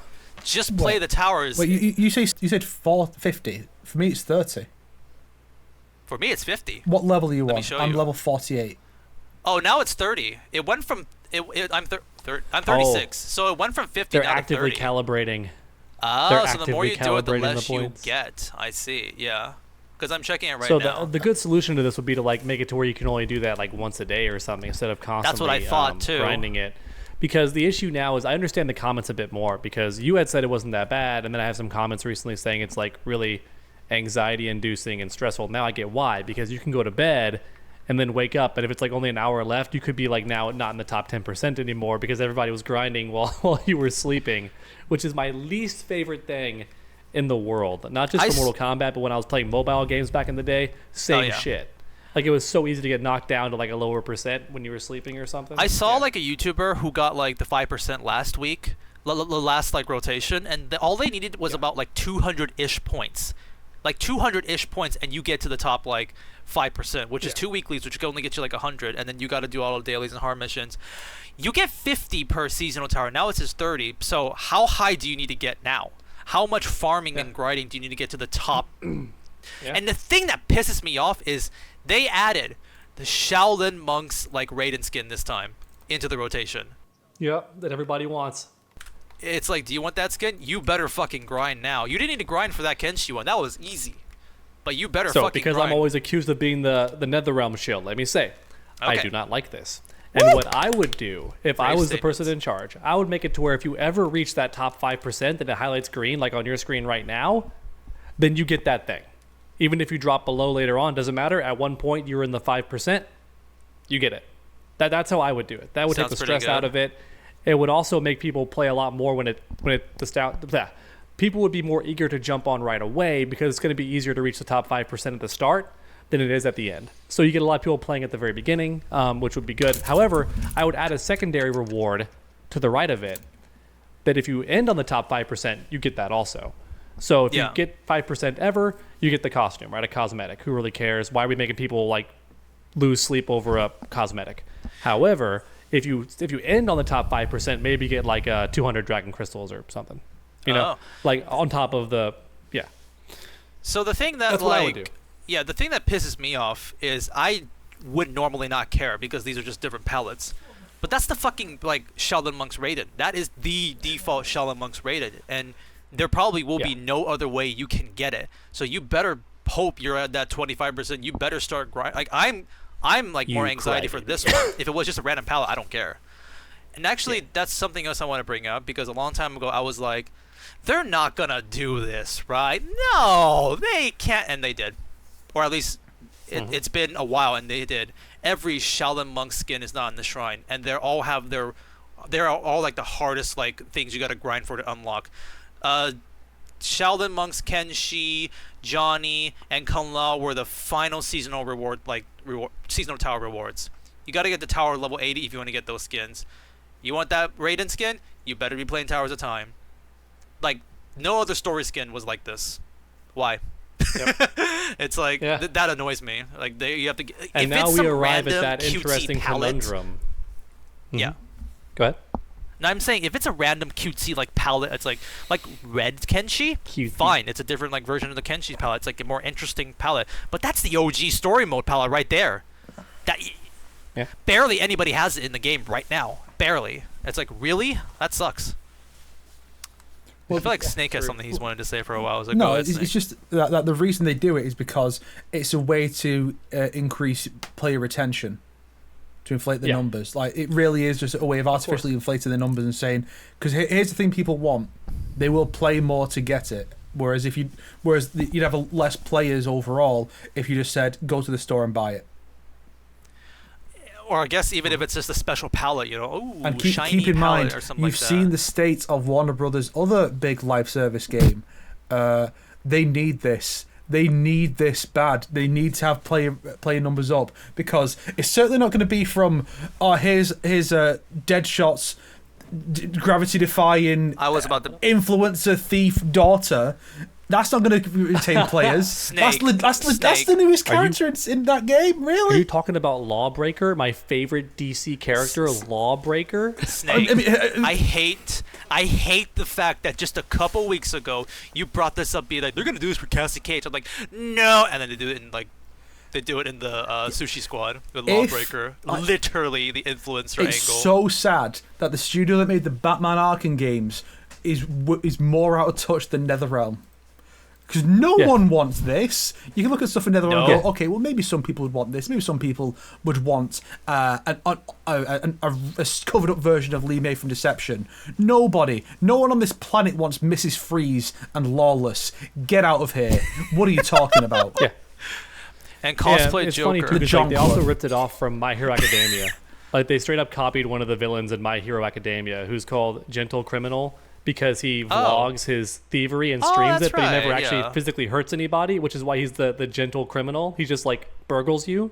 Yeah. So that's what they're going for with Lawbreaker, is that she's a burglar, not a robber, I guess. She's a Robin Hood. But it's like, still, that's her like bio. I remember that's what she calls herself. And what's funny too is you can see the budget, like that game is pretty much abandoned, and they're barely even like finishing it, because in her cutscene that you get for like finishing all the missions or whatever with her, the cloth sim on her belts isn't even turned on.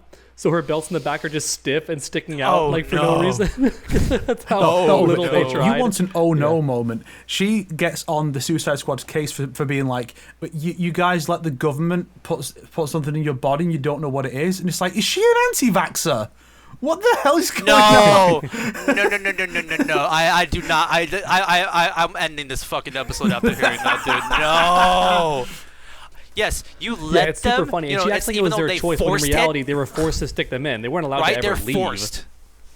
Yeah. Well, they stuck them in each other is the funny part. That was the funny part about the start of the story, is that I guess to make it like more their decision, they were told to stick each other, so they're all chasing each other and like sticking it in their necks. Oh yeah. And I think at one point King Shark has frame. like 3 dudes on him at once, because it took all 3 of them to like restrain him and put the thing in him, which is meant to be a funny Guardians of the Galaxy kind of moment, for sure. where it's like really goofy fun. But to have someone like browbeat you completely kills the tone. And it's just so ridiculous. Also, everyone hates the Dad, I'm 16 now, or Dad, I'm an adult. Like, I get to suddenly make all the decisions. And it's like, sweetheart, respectfully, your brain is still not fully developed. See, you can't wait, even she's drink 16? Yet, like something like that. She's young. I don't know what her actual age age is, about but this she is young. There's a huge contrast, because you see all these game developers who are dads, so they make games like The Last of Us or God of War. Those are the games those are the games a man makes when he loves his kids. This is the game a man loves when he fucking hates his kids. To be fair, this is a very contractually obligated type game, you know. Actually, more accurate, Snake. This game is made by non-parents who have only seen what parenthood is like on talk shows and Catch me fake outside, shit. how about that? They're winging it. Yeah, they've only Got a seen hot like nonsense. pill on They don't that know what thing. it's actually. Because if they did, they'd find it completely reasonable for Deadshot to fly off the handle when his daughter's been conscripted into the fucking Suicide Squad, which, as the name entails, and despite what happens in the game, you're expected to die. Like, there's acceptable casualties. That's the entire point of their team, which you see in the first movie and way more in the second movie, where the entire squad dies. Like it's a wrap. Comics, Nobody survives that entire first mission except for, I think, Harley. And that's like meant to, because she's, a main character. The guy from the first movie who's like watching them, I forgot his name. The guy who was in the copy pasta of the Peacemaker. Yeah, Flag. No, Flag died in the first one. No, he's in the second one. Oh wait, no, you're right. He dies in the second one. Oh, Yeah, he gets killed by Peacemaker at the end of that movie. Sorry, the films Peacemaker, are so what like a joke. That's where the line comes from. the films look so identical that they merge together in my brain. How dare you? Yeah. One's actually good. True, one is actually good. The James Gunn one's actually fun. Yeah. Can't believe we got Starro as a villain. Fucking great. I love to be in this timeline, if not for anything else, but for that reason. We got Starro as a villain in an actual superhero movie, a big budget one. But yeah, that's all I want to bring up with Towers of Time is the fact that they did not have the tower points before. That was added recently. That was not last week.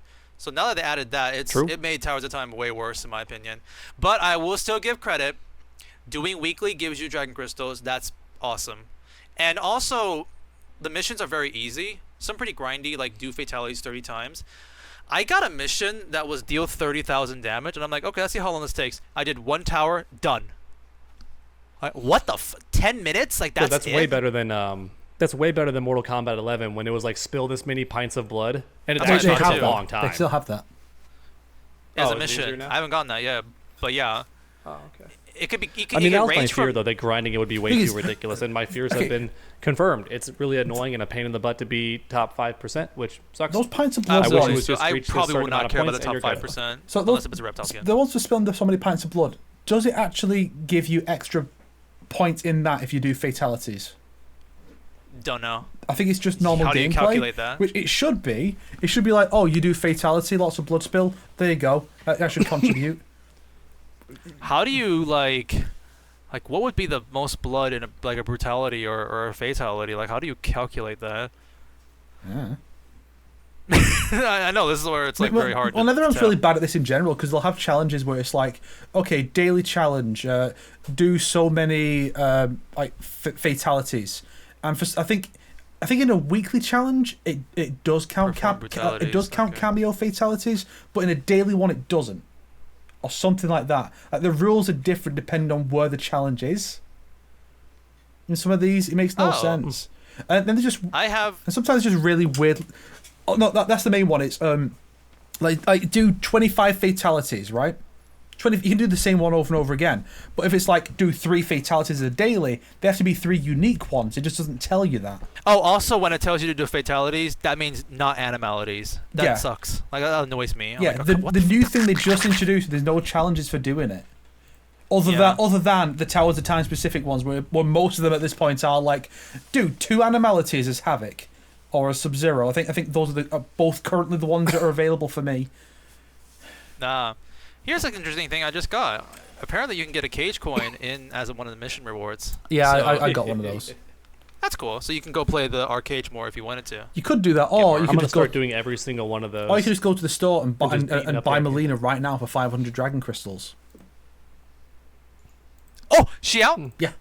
She's the only new Hey. thing in there, and in fact, alongside it, you can still get the straitjacket one. So there's 2 Mileena skins on the front page of the shop. You know what? Oh, wait, Gotta Deception support. Melina's in there too right now? Yeah. Gotta support. That's support NRS right now. I'm gonna buy it right now. doing So it. go And turning go it in on. there, buy her, and then rotate her on the customization screen, and just watch the flap move. Oh my gosh, 500 dragon crystals. Wow, that's a lot. That is way cheaper than like the more. Yeah, they're all 500 Yeah, now. They've learned their lesson, imagine- which is still, to be fair, Think about that. $1 more than everyone else's. Well, actually, no, it's the same as Tekken because even though it says 400, you have to spend $5 to get the increment at all. So I guess it is the same, technically. I can see Dog's PS5 behind his camera. Oh yeah, is it reflecting on something? Look, see, guys, you can see it. You can see his PS5 behind him. Yeah. Oh yeah, wait, Yeah, that's yeah. right. That's hilarious. Okay. He can't go full screen, but like his game. Yeah, this is basically what he looks like when we are on with him. For some reason, he's usually just black, but other stuff comes up behind it, and it's a box. It's just a square. But for some reason, his recording is fine. I'm telling you, it boggles the mind. I'd I ask don't know viewers what's if they wrong here. knew how to fix it, but I'd rather they didn't because it's really funny. Yeah. My only issue is that last time, and Sonic denies this, maybe he's right, maybe I'm wrong, but when he stretched me out to fit the rectangular box, Don't he say left my don't head say close Sonic to the stretched top. you out, for God's sake. He stretched me out real good. Oh gosh. Yes, he did. But when Sonic stretched me out, sorry, when Sonic expanded gonna the be out of screen context to now. fit the rectangular dimensions, how about that? Oh yeah, look. Oh When he wait, stretched- don't press anything, Dog. Look at this behind Dog. It's the game is still asking him to buy the expansion. He's on the menu for Yay! Buy Mortal Kombat 1 Chaos Reigns, baby. Dog. You switch back to the default menu, you loser. We're seeing It's everything. for YouTube thumbnails. I needed like the actual better lighting. for Fair stuff. enough. I probably would The do green that if I hue does wanted not to. look good on most of the characters for thumbnails. Here she is. Wait, Let's go. In all her I'll glory. put it on my screen just in case. So we'll at least have this stream of it. See, 2 Mileenas. Oh yeah. And you bought it. I support NRS. I want to support NRS to tell them this is what we want. You know, this is a statement. We got to make a tweet of it being like, I support NRS adding this into the game. I feel like if they do reduce the prices for the Nitara and Lee May costumes, I probably would get them. Oh, just to show that, just to show that, yeah, this is a better pricing model. It's still not ideal, but still better. Yeah, 500 is definitely way more. Like I can actually earn in-game currency to do that. I'm not gonna show that long, dog. Stop it. Get back on your screen, dog. Get back here. Dead butt flag. Which color do y'all like the most? I'm leaning towards this one. Default, honestly. Yeah, but if you want a different default one, and the dark purple one. Though I think the pink one is pretty good too. white just changes her completely into something different. Yeah, Purple's not bad the white either. one is the one where it's called like False Sister or something What's like it that. called? False Princess. Yeah, that's the one that I should like be the blue white one. one because she's like a naughty pope. Like she's wearing the all white, but like she's just dressed all scantily clad. You could just say, actually, it reminds me like Bayonetta. Remember in the first game, like she was wearing, and then like it like starts getting more and more revealing as she gets like cut off, and then finally, the Bayonetta costume. You know, I think the default will look better in actual gameplay, maybe. But I'm. The default's the best, I think. A big fan of. I think this is like the best of both. I'm looking forward to Except for the Deception really Baraka gross. being added to accompany her. Any Baraka skin, he hasn't gotten a new one. Yeah. Like still, right? He and Geras. Poor Baraka. Yeah, Geras and Baraka have 0 extra costumes since release. Poor those two. I was like, even though Baraka has, okay, I can't say he has tons because they usually just go back to doing the MK2 one again. But Baraka has past costumes. Give me Deception Baraka with the weird ridge head. Give me and the ears. Don't just stick to the current one. Give me true Baraka from Deception. That's what I want. Hell yeah! Oh brother. yeah, I see the head. Hell Yeah, yeah, it's brother. definitely like pretty unique. This new head. I mean, this old head. Yeah, Shaolin Monks had the same one. 'Cause that was just what it was in the 3D era. Then DCU changed it to just smooth. I see. It's time for the ultimate test, everybody. What are you? Oh no! Are you doing this on stream, dog? Yeah, Really? we're not streaming, Do you have We're any idea not how streaming, hard it is for our? but we have okay. to do it for the meme. Dog, Okay, you, We look. have to do you it. are the recording children- this, right? You are recording this, right, dog? Oh, He's you? literally. This is what he's recording right now. Yeah. I was about to warn the children. Congratulations. Yeah. She passes the test. She passes. Passes the. By the way, Ermac has a new brutality where you do that, and then he basically gets the opponent very high up and then drops them, and then they just like neck snaps. I find it really funny to see an all pink Mileena in the Malibu mansion like she's some kind of weird Barbie spin-off. It's got the best lighting. But yes, also that. Oh, that's why you use the Cage Mansion all the time because of the lighting. Oh, I have Goro for some reason. Whoops, I can't do my combo. Oh well, that's enough for that. Are you putting it on the video? Yeah, of course. Nice. I can't believe Dog's finally found his the theme for his next video. It's the fact that Deception, Mileena. upskirt shots of Mileena. What if you made a video of like doing every upskirt like shot Yeah, I was of gonna like every say, character you could find? Test every character. You're gonna get so fucking canceled for that, but it'd be very funny. I mean, you can't I cancel if didn't he put does it it in to the the game. guys What the too. fuck am I getting canceled for? If you see opportunities, it's like, well, can you see up General Shao's toga? Yes, you can. Yeah. Yeah, you gotta do it for every Shao character. Kahn's Undermales shorts. too. Shows what Shao Kahn's shorts look like, dog. Exactly. But yeah, so that's awesome. We helped society a bit there. We helped NRS improve as a company by buying that skin. Now, when Jade gets here, we need to have one of her deception outfits. Or They're both MK9. really good. I mean, that's not going to happen. It'd be cool. But also, I'm worried the MK9 outfits would not look good with the more realistic proportions or the more toned down proportions. Just maybe saying. we'll see. I mean, the I've mods seen actually the do look mods. pretty They look decent. okay. Yeah. But the more I look at it, the women don't really have hips, do they, in this game? I mean, That's in the MK9, the women were all like weird, spindly spider ladies, so it might look a bit weird to have something a bit more. I mean, realistic. MK9 lady proportions aren't like as good as you remember sometimes too. Yeah, like I said, I just like how they were actual fighters. They had like the muscles and stuff. They all Yeah. looked like Lydia in Tekken 8. They were Well, all like shredded. And also, they're not. This isn't the right word, but they're a bit more cartoonish than like nowadays, where They're all everything's way more superhero realistic. physiques. They're all really tall and shit. Yeah. Yeah, they're all like 9 heads tall. Yeah, they're hilarious looking. But that's why I liked it, because these are supposed to be the strongest people on Earth, like the best fighters we could possibly find. You know, so they should look really out there. Like in fact, There should be one guy on the men's team who's like built like the world's strongest man, just a huge ass boulder looking dude. Like Geras and MK11. Yeah. Kotal was that too, in my opinion. And Shao again. MK11. Those three. would be MK11 had bottom way top. more What's buff funny is men. you say that, but Kotal looks small compared to the world's strongest man. Oh, sure, of course. Dog, you mean the mountain? The guy from Game of Iceland Thrones, who's right? like types, crazy the big. body types can't be too diverse, otherwise that's more work in the innards. Oh yeah, the Shao Kahn actor they're getting for the new Mortal Kombat movie. That guy's fucking buff as hell. It's gonna be funny to look at him in the outfit and go, we need to Photoshop his ankles to be smaller, to be more in line with M1K Shao, because he's very skinny legs. We still have 3 topics left. Gameplay changes, intros, Sector Cyrax noob. Sector Cyrax Noob is basically like gameplay changes. Oh, wait, this is the dog central part, you know, and the intro is like me. I got a couple of intros that were interesting. Like I said, Sector says, "You tamed Onaga? I thought so, until he went rogue." So it's like, oops. So cringe. Cringe. Yeah, I think I got some interesting things that I Dragon can help King you with. Onaga went rogue like he's Jason Bourne or something. What the fuck?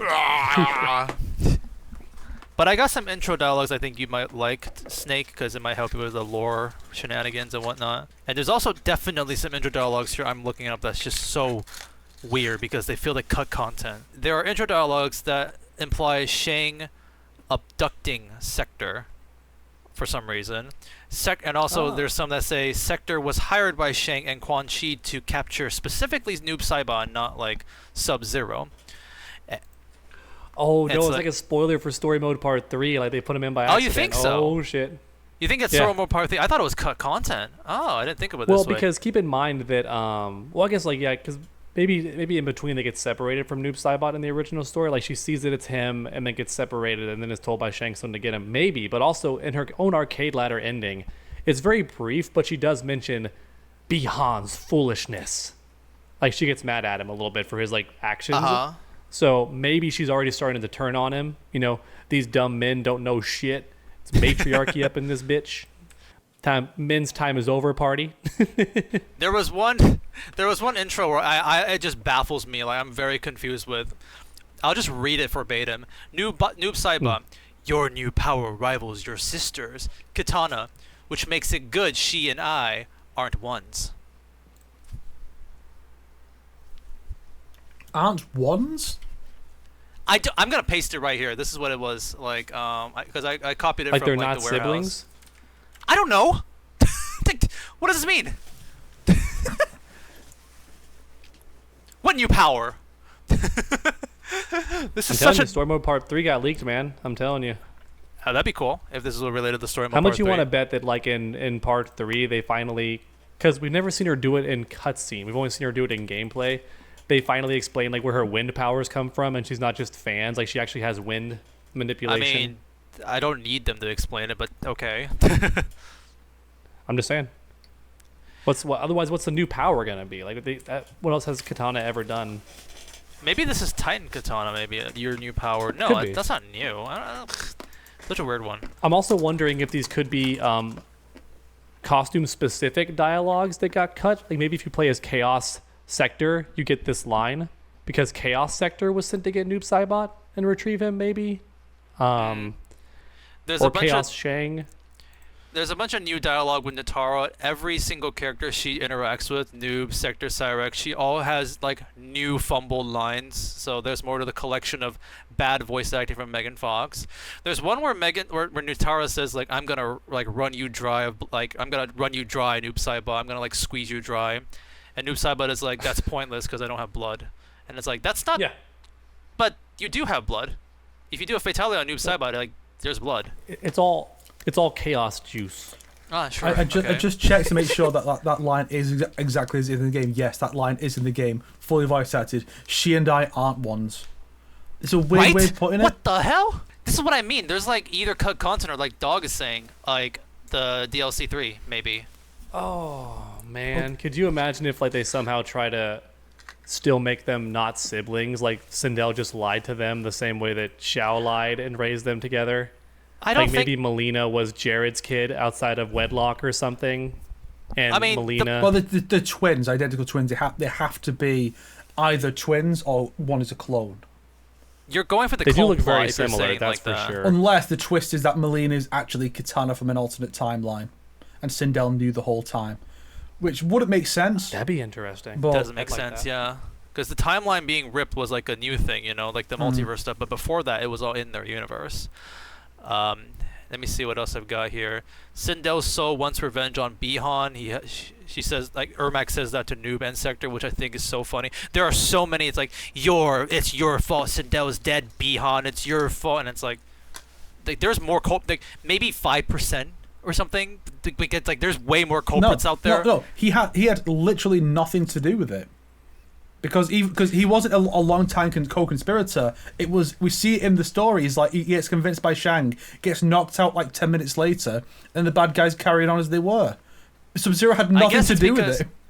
He supports Shang, and that's enough. And Shang inevitably helped Titan Shang, and so that's why he's a 1%.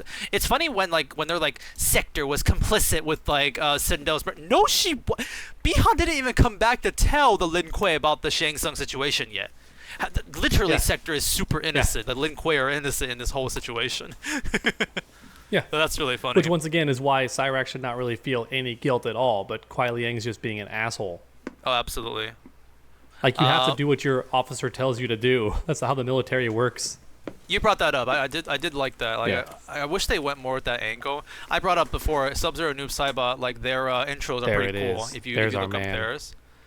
Yo, that's sick. He's tiny. Yo, is that Kotal Khan? Sure. Let's see. What else do I have here? I like how they just reused the MK9 art even on the back. Yeah. That's like straight up his like. Not even the good art, like the one who's got a unique pose, the same pose everyone has. It's the one like when you look at their model viewer. Yeah. It's also really funny. You can't really see that well, but we actually can just about see above the bandana. His hair is coloured the same as his skin, so it looks like he's got a massive forehead. Hell yeah. Join the club, buddy. A tip for people who Join have the massive club. foreheads: if you're going to wear a bandana to mask that you have a massive forehead, make sure it goes up to your hairline and not stops halfway Yes. up. Otherwise, it looks silly. Yes, By the exactly. way- Take a letter from KSI. The only thing you should ever copy KSI on is how to hide your forehead, because he's very good at it. Where's my bed? Dude, seeing him in that fight is so funny in contrast. 'Cause he couldn't It's- keep the bandana on during the boxing match, so you just see how fucking terrible his hairline is. It's like, you might as well just shave it at this point. He's got like none left up there. By the It's way, remarkable. Doug, you were in the middle of talking about the camera thing and how dare you, Sonic, for positioning it or something like that. Go ahead and finish that story, yeah. and we'll see how our commenters feel. Sure. So basically what I thought was, it only happens at some points in the video maybe, but I happened to look over and see it, and I was like, oh, he did me dirty. So because he expanded the video to fit the rectangular format, my head is very close to the top of the screen, like this, right? And later on in the video, I just got tired of wearing my hat, so I took it off, and all you see is like forehead, forehead, forehead, forehead, and then it cuts off before my hairline. So I just look bald. And I was like, Sonic, you did me dirty. Keep in mind, all I did during was the entire last expand part it to full screen. Which, by the way, I used to not do that, but Dog was just like, "I'll just do it." I'm like, oh, "Okay, I'll just expand," because usually I would just use this screen and then make a blurry background, and so like the black bars are gone. That's what I used to do. But then Dog was like, "Make it big." I'm like, "Okay, full screen, put it there. I don't care about it anymore." Because so that's all I did. This should be Noob Saibot's response. If they had like 3 lines like in MKX or MK11, this would be the 3rd line of dialogue. What? What? Oh yeah, what you said there. Yeah. Not even what as in like he's surprised. What as in he does not understand her sentence structure because the grammar is so fucking bad. Like, Yeah. What? See, that's the kind of thing you like, normally see Skeletor? What? in unvoiced dialogue. Because you see that sometimes where if you have unvoiced dialogue, that you get these weird grammatical things that people notice when they have to voice act it, and so you can get fixed there. But if it's unvoiced, people are less likely to notice. So it's like, what does that mean? Aren't ones? Like, we understand what she's trying to say. It's just a weird way of saying it. It's definitely the Oh, weirdest. I think I know like, what she intro means dialogue. actually. I Okay, think I know go. what she means. Unfortunately, this could mean that Mileena and Kitana become enemies. Your new power rivals. Like your rivals, so they're no sisters. longer sisters in the same way that Noob Saibot goes, we share blood, we are not brothers. Could you imagine they bring that back, but with Mileena and Katana? Like one of them just goes, "We share blood, but we're not sisters." Dun dun dun. I wouldn't be You might be surprised. onto something. I wouldn't be surprised. Grammarly still doesn't make sense, but yeah. They do bring that line back a lot. Grammarly, it's still weird. It's in this game. There's two variants in this game, and they use it in 11. Yeah. By the way, speaking of references, in one of the intro dialogues, Sector will say, "I'm more stealthful than the night, more deadly than the dawn." Yeah. So see, that's a little cute little reference there. Which is ironic because that's only the line when they were cyberized Well, originally. actually, The normal Lin Kuei line was as, not more. Yes. Yeah. She's more selfish in this version. there's another reference to that line in Smoke's MK9 color palettes. Two of them are named after those. Oh, really? After that line. Oh, that's cute. Oh, okay. What else do I have here? I have this one was kind of funny. Johnny Cage, Johnny Cage has a pretty good ones with like Noob Saibot. You call him like, "You're a goth," like you're literally like the way you look or something like that. Yeah. He says here, "New look, old problem. You still owe me for the Hachuli." And Noob Saibot says, "You will not be paid." I love that he's still on that. It's so good. Yeah. Yeah, there's a couple Also, of good I- ones with Johnny and Noob. I recommend you guys to check those out. Yeah.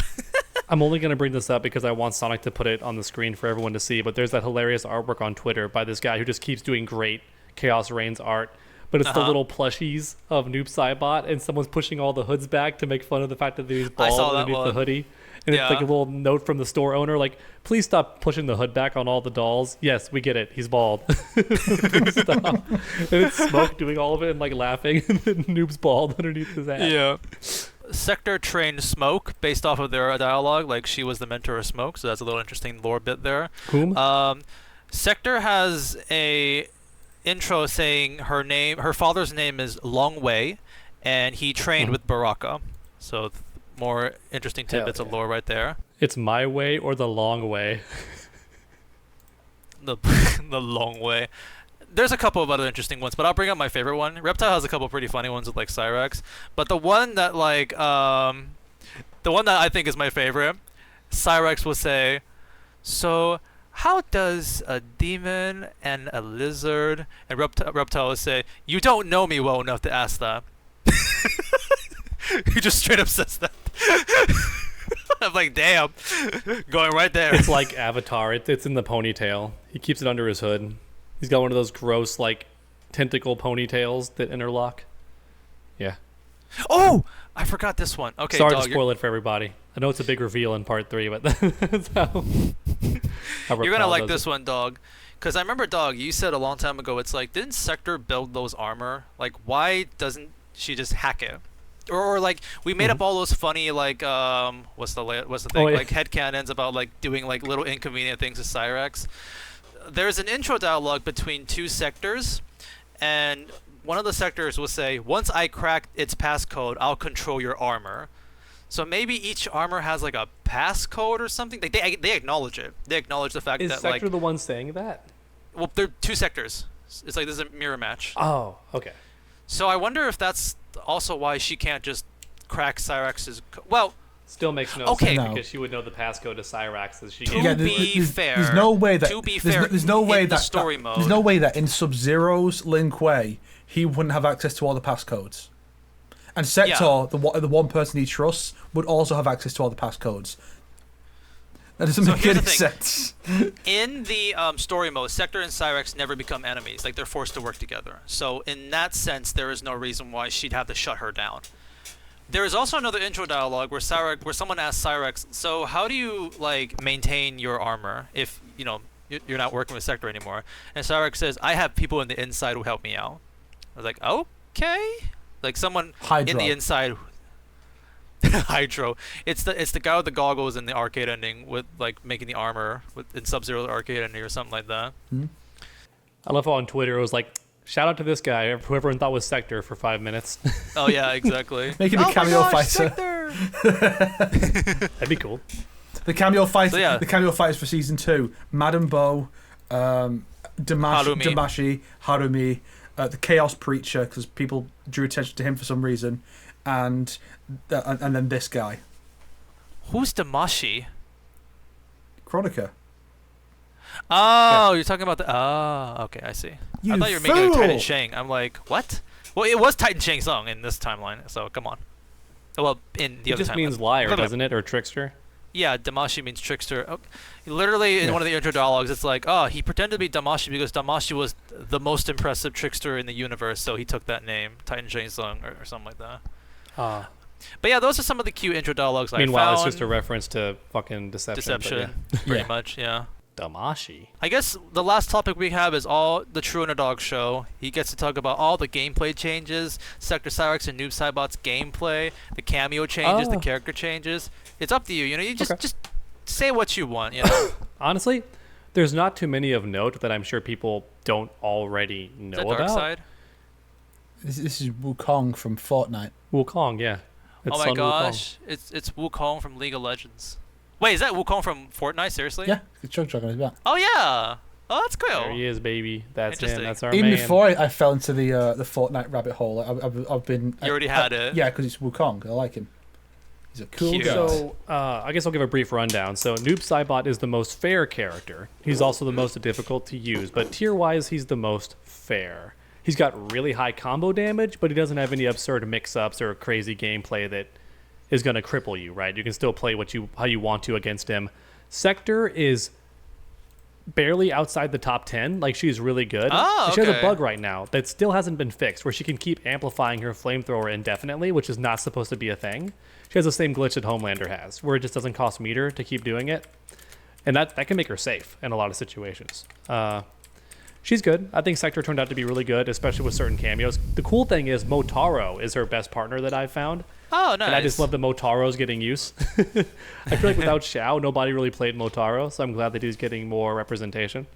Did Motaro get Cyrax new breaks moves? the game, as we all expected. Yes. But what's funny is that it's only possible if it's Cyrax with Cyrax. So it takes both of them to achieve the broken status of Nice. past games. Where what Sector can do is Cyrax, she can hit you with any combo she wants to, put the dumb liquid cement on you, and then throw some of the bombs down, whatever. Dink, and what ends dink. up happening is you get free just in time for the bomb to detonate, and there's no way to block it. You're just stuck, and it relaunches you, and she gets a full combo again. And thanks to Cameo Cyrax with the net holding you in place, she gets to set the whole thing up over again by throwing like 3 bombs on screen at once. And that way, even if you try to escape it, one of the bombs gets you. There's like no way to get away. And she can indefinitely loop that. Unfortunately, there is no easy infinite of getting the Cyrax net and then the Cyrax goop and then the Cyrax net. Because if you get them with the goop while they're in the net, it knocks them down. It doesn't goop them, unfortunately. So use an ability and then goop. You can go goop net goop for a triple, but you can't go beyond that. That is interesting. You can do goop twice in the same combo. Normally, you can't do a freeze move twice Well, in the same I don't think combo. it's a combo. but- It's just like in the order of abilities. Oh, okay. Sure. But unfortunately, Also, that net, I'm pretty sure, drains meter, too. Everyone forgets about that, but Cyrax's net freaking drains meter. So Oh. it also, not only is it actively looping you, but it's probably also preventing you from ever doing Combo Breaker. So it's actually an I win button if you learn that combo. Ooh, I see. Now, they're going to patch it, I'm sure. Although that's the I good want to bring news. up something. Yeah. Many people have been complaining about this, being like, "Holy shit, Cyrax is so fucking bullshit. Like, how do we handle this fucking shit?" And then people are like, "Y'all love MK9. It was worse there." They pretend to love MK9. That's the thing. People forget that MK9 They show like the existed example before. combo. Yeah, That's like, well- oh my gosh, Yeah. net. It's important to remember that before MKX got rollback, which was like a year or so after it was already out, playing online was not the main thing in fighting games, right? It was an option, but not the main reason you played Mortal Kombat games. So MK9 had a pretty abysmal online. So a lot of the fond memories people have is the offline content or playing with their buddies on the couch. And maybe Having that one friends friend is the or that fond group of friends that had a memory. good connection, right? So you could play with them in a lobby. They were not playing randomly with people in ranked. If they were, they would have hated it because it would have been that all the time. It would have been that group of people. It would have been Justin Wongs everywhere. A bunch of tryhards that learn the infinite with the character or the reset. We 'Cause call almost learn every character, today. like not every character, but like a good 10 or so characters have those resets into guaranteed death. So you would find a lot of people who just play those characters, and you would hate MK9. And it's the same thing with the tag mode. Like the tag mode is cool with your buddies and just having fun. But if there was a ranked mode for it in MK9, people would never play it again after like a week because it's just infinites all day long. Like everybody had it. It was crazy. What blows my mind is that they still have not made it's easy money. MK9 remake. Yeah. Just higher quality online done. I want to see the conversation being had of like how they would feel with that online. You know, like what you're saying here, dog. Like I wonder if that would like age, because that's how we can see it. Or if they, right? Yeah. The good online. I want to see in real time all the angry tears being posted of like the clips. Like, what do I do against this? Because I still see that with Mortal Kombat 1, and it's completely escapable situations, and they're still crying about it. Like they'll cry about Johnny Cage Jax, where he'll knock you down and go for the unblockable ground bounds, which Johnny Cage can convert off and get a full combo. If you do a delayed wake up, that doesn't work. The ground pound doesn't hit when you're laying down. So that's how you escape that. But they're already complaining because they haven't labbed how to fix it. And then if you tell them that, they'll call you a nerd for having all that free time to actually lab how to beat what's bothering you, you know, common sense stuff. So I'm curious too. I think it's either like there's some weird reason they can't do the MK9 remake for some reason, like all the assets are lost, which would mean it had to be a remake and not a remaster, which would be a lot more expensive. Yeah. Or it could be just complete ignorance, the same reason that Bloodborne still does not have a PC port, even though it's been demanded for so long. Huh? Is that it's really fans though, right? It's not from the actual company. A Bloodborne remake not being out is ignorance from them? I don't know. I think they know the fans want that. Then why would they not do it? They love money. We didn't hear what we said there. Hello? He's doing it on purpose. He's just taking the piss. Oh, okay. No, I guess I straight up didn't hear. You said it's not ignorance. Okay, so you mean they're purposely not releasing it on PC? I think they know it. Like, I think they have to know the fans have been begging for a Bloodborne PC or like, you know, a remake. But if they do, then why is it not here? It's just free money. Because they're assholes. Like you're saying. They have to. There has to be a reason. Because all they care about is money. All these companies care about is money. So like, there's no way they would miss out on money. I have to assume there's some sort of like there has to be a reasoning. Like I think me and Snake said it before in a past video. There's not a single person at the top of these food chains that's not an idiot. Like they all seem to be really dumb.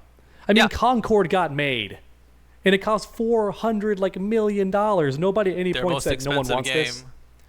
Did you know that there's rumors that it's coming back?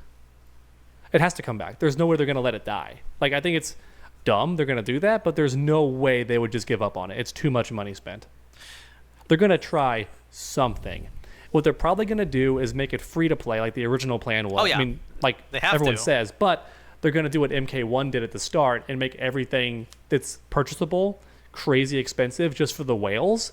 And then like a few months later or like half a year later, they're going to reduce the price of everything to get more normies wanting to buy stuff, if the game even lasts that long. But they got to do something to try and get their money back. They can't just do nothing. Now, that said, could you imagine the perfect timeline where it comes back and that one guy whose channel is popular right now for remaking all the the designs, like they hire him, and that's how the characters actually look when it relaunches. They look like all his you mean a redesign for every character? Yeah, I mean, and it would never happen because one of them is straight up like Vampirella. Like she has a giant V cut like down to her crotch. Oh, you mean the okay? They would never put that in. But the thing is, though, it's like from behind the scenes, from what I remember, I sort of saw some interviews. It's like they spent $200 million, and then they scrapped everything to remake it again. So they've already redesigned these characters. Are they really going to redesign them again, even though they look like crap now? Well, don't know. Yeah. Well, yeah, that's what I mean. Because they look like crap now. That's why. That's why they have to do it. I feel like they're gonna stick with they're gonna stick their guns and stick with those like basic ass designs. Yeah. Well, I only brought it up because the idea that there's so many examples of these companies being ignorant and just not giving consumers what they want. So I would extend that to the MK9 remake and also Bloodborne. Like, I think they're just ignorant. Warner Bros. Okay, dog. I agree with you with a lot of examples of ignorant, especially that one. Warner Bros has the best track record, yes, of being ignorant. I agree, Snake. It's like Sony came out recently being like, we don't have enough like IPs to make games, and people are like, what the fuck are you talking about? Play Astro Boy. They're all Play Astro Boy. All the references. There you go. It's Astro Bot. My bad. Astro Boy is the other thing, yeah. But the thing is, I genuinely think Bloodborne has to be some sort of legal issue, because like everybody wants Bloodborne, even they know it. But I don't know. Like there has to be some reasoning for that. I don't think that one is ignorance. Like Okay. Sly Cooper and like I don't know, I guess Crash Bandicoot Sucker isn't Naughty Punch. Dog anymore. Like these, Naughty Dog, that's yeah. ignorance, 100%. Well, Crash Bandicoot came back though. They actually made a Crash. They made Yeah, a that's what I couple mean. of Crash Bandicoot things. doesn't count. That's what I mean. Yeah, But Crash like, is fine. Yeah, Jack and yeah. Daxter is a better example. For Jack and Naughty Dog. Daxter, Yeah. Sly Cooper. Jack and Daxter will be dope. Oh hell yeah! Naughty you would Dog, love to stop see with the Sly realism. Cooper. Go back to cartoon. Yeah, I'm 100% down. I think even Mortal Kombat should try that for the next game. Go for like a stylized kind of look. Yeah, Maybe Return of not. the company. Maybe let not them try it fully out. cartoony because it'd be too jarring, right? Not everyone can pull off Wind Waker, and even Wind Waker when it got first revealed had a lot of blowback. Ash. He's already doing I it. got Ash. Ash. From Three Houses, man. I got Ash. He's like, yo, I got a rare pull. Look at my rare I pull. only, I did it. it's only literally the 80th pull of this one. Yep. Oh, nice. He's been doing a lot of Anything else you pulls. want to talk about for the meta stuff? Gameplay dog? wise, Shujinko got a complete overhaul, and I think now is yeah. arguably one of the best cameos because they gave him a crazy new buff, which is that his little run-up punch move that doesn't require any absorption or abilities to learn from the opponent. He has a kick follow-up now. He punches and kicks them, they fall down, and he gets a free dizzy on the opponent, like a crumple, right? So essentially, Yeah. it's like Scorpion Spear for free, which is pretty good, and he can do it whenever he wants to. It doesn't even require him to have the ring full, which I thought it did. So he's one of the only infinite use cameos in the game. Like he has no recharge time if you're actually like doing it correctly, which is crazy. Like he's actually really good. Yeah, and they gave him Shujinko on top of that. Yeah, always had like some universal abilities, like the punch into like the other cameo move. But now this is like Yes. a move that's on its own. Finally, so well, he adding had the some- punch and he had the kick, which were pretty much the same effectively, but it could be Yeah. canceled into a special, like you're saying. Yeah. Now he can do the punch into the kick, like punch kick, and it puts them like ooh, and they like hold their gut and they fall down towards you, and it's great for noob Cybot. He can set up the portal. It's great for any character that has like even Cyrax's bombs. It would work too if you're more of a casual Cyrax player. It'd be good for your bomb setups. Like a lot of Yeah, I characters get good shit off that. So it's great. It's actually really good. The problem is I worry people still aren't going to use it for the same reason that people never took the time to learn Janet Cage's huge move Combo. list to let her do a bunch of cool stuff, like her mimic Yeah. ability and all that, where she like does like the kicks and that. punches along with you. Yeah, You know, they never learned to do that. The AI did it to me though, which is kind of funny. In Invasion mode, the AI did that gimmick where they summon Janet Cage, like throw me backward, and then they have her throwing the orbs behind them, so I couldn't punish anything that they were doing. I had to block the whole time. I was like, That wait, how is- does the AI know this tech? Where she I know. throws Yeah, the that's the fireballs one. from That's off the screen. I see competitive people do that for like Janet Cage. Yeah. Mhm. So Janet Cage has this huge wealth of potential, but everyone just uses the jump punch, right? And I Yeah. worry with Shujinko, it's going to be the same thing, where like he's got all this potential, but people would still rather use a more basic cameo whose game plan is straightforward, and they can always use in a clutch situation without having to think. Yeah, I That's do my wonder. I would imagine no, but at the same time, I think this is a good thing for Shujinko because Shujinko is all about randomness or like all about like understanding your opponent's cameo. But with this single move, there's a bit more consistency with like what you want to do. It's like okay, at least I have this to fall back on and stuff. One more big gameplay thing worth mentioning, which is hilarious. Havoc went from bottom 3 character in the game to top 3 character in the game in the Sonic update. Fox is playing And Havoc now. Yeah. Not only is he that good, but he's good in a way that really upsets people. Like, people are complaining about him because of all of his funny stuff that he has. Like, his low attack that launches for free is so fast that if done after his overhead string, it's like overhead low that quick. So in an even slightly bad connection, like, you'll get hit by it because you're not crouching yet. And then he has an overhead at the end of that string, so they might just do overhead instead of overhead low. So he's actually a really good character now. He's got new moves. He's got new armor moves. He's got new combo routes. They made this little arm rip where he smacks you 3 times faster. So it combos in more situations, which is so much fun with Sonya. I'm more of a basic bitch player with Havoc, so I'll use Sonya to like hover them in the air for a bit longer, and then I'll bring out his 3-arm hit, and it relaunches. But then here's the craziest part. Did I tell you guys his new move that he got? Like the I forgot enhanced which- vomit? So this is by far the most complicated move in the game, and might be the most complicated move that NetherRealm's ever made.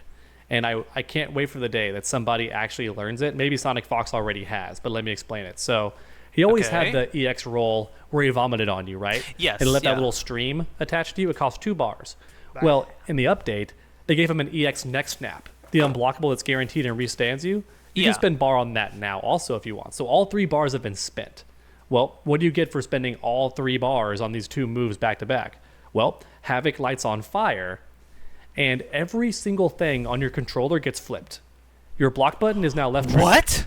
Your up and I didn't know down about is now this. reversed. Your left and right is now reversed, and your punches and kicks all get flipped too.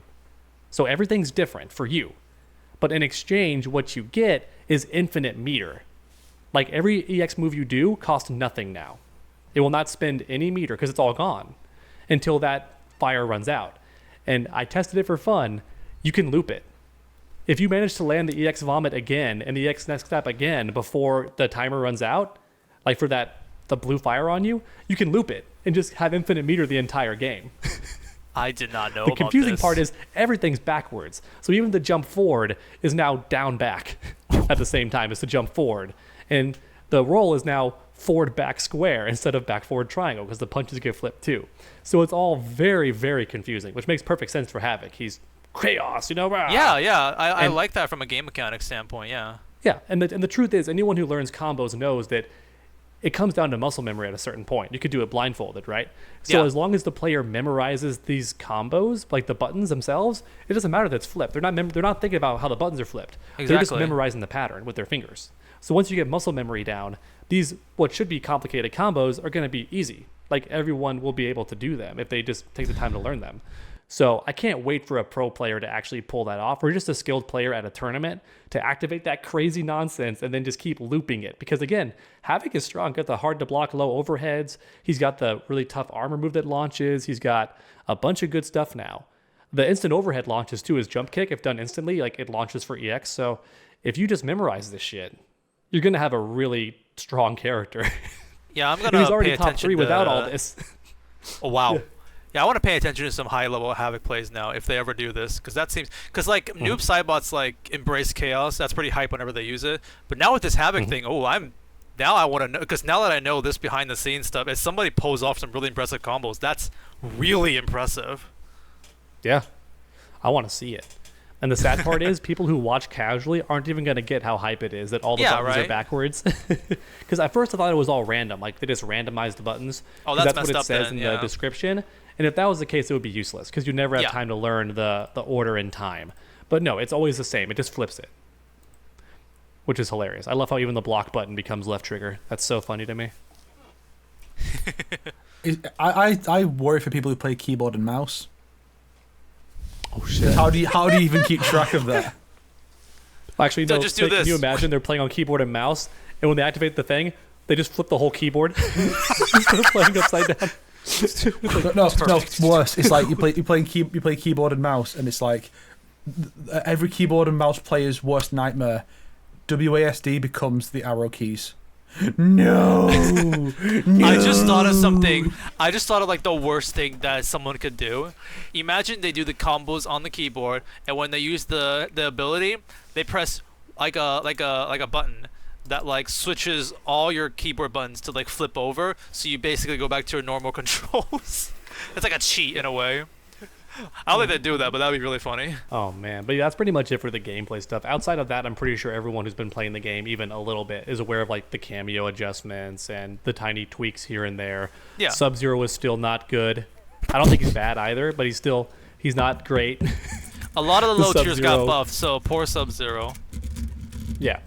Yeah, I mean, I kind of expected Noob Saibot because he's so popular. I expected him to be kind of middle of the road or just like lower top tier, which is kind of what he is. Some people think that he's like just in that threshold. Other people think that he's like straight up mid tier, which is still completely fine. Nobody can really complain about mid tier. Yeah, sure. The only thing that makes me sad is that in any other game, a Noob Saibot's kit would be good.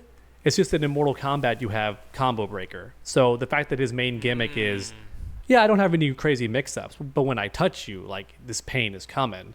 There's plenty of characters like that in Street Fighter 6 or like Tekken even, and they're still viable characters because eventually you will get whiff punished. You will fuck up, and they'll get a combo, and now hold this damage. But in MK, you just save your meter for that situation, and you pretty much undone their entire game plan. Uh-huh, So- yeah. But yeah, I think Noob Saibot, yeah.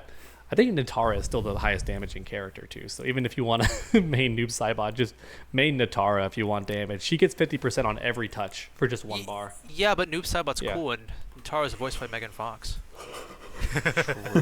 You never hear her voice when you play because you skip the intros. You never hear. Yeah, you do. That's how Christina V, right? Like basically. So yeah, good point.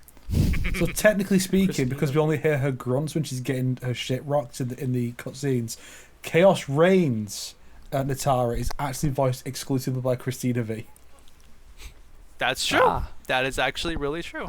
It would have been really funny if she had just 1 or 2 lines of dialogue and just see if players notice that her voice is different. Like, That would be very funny. Yeah.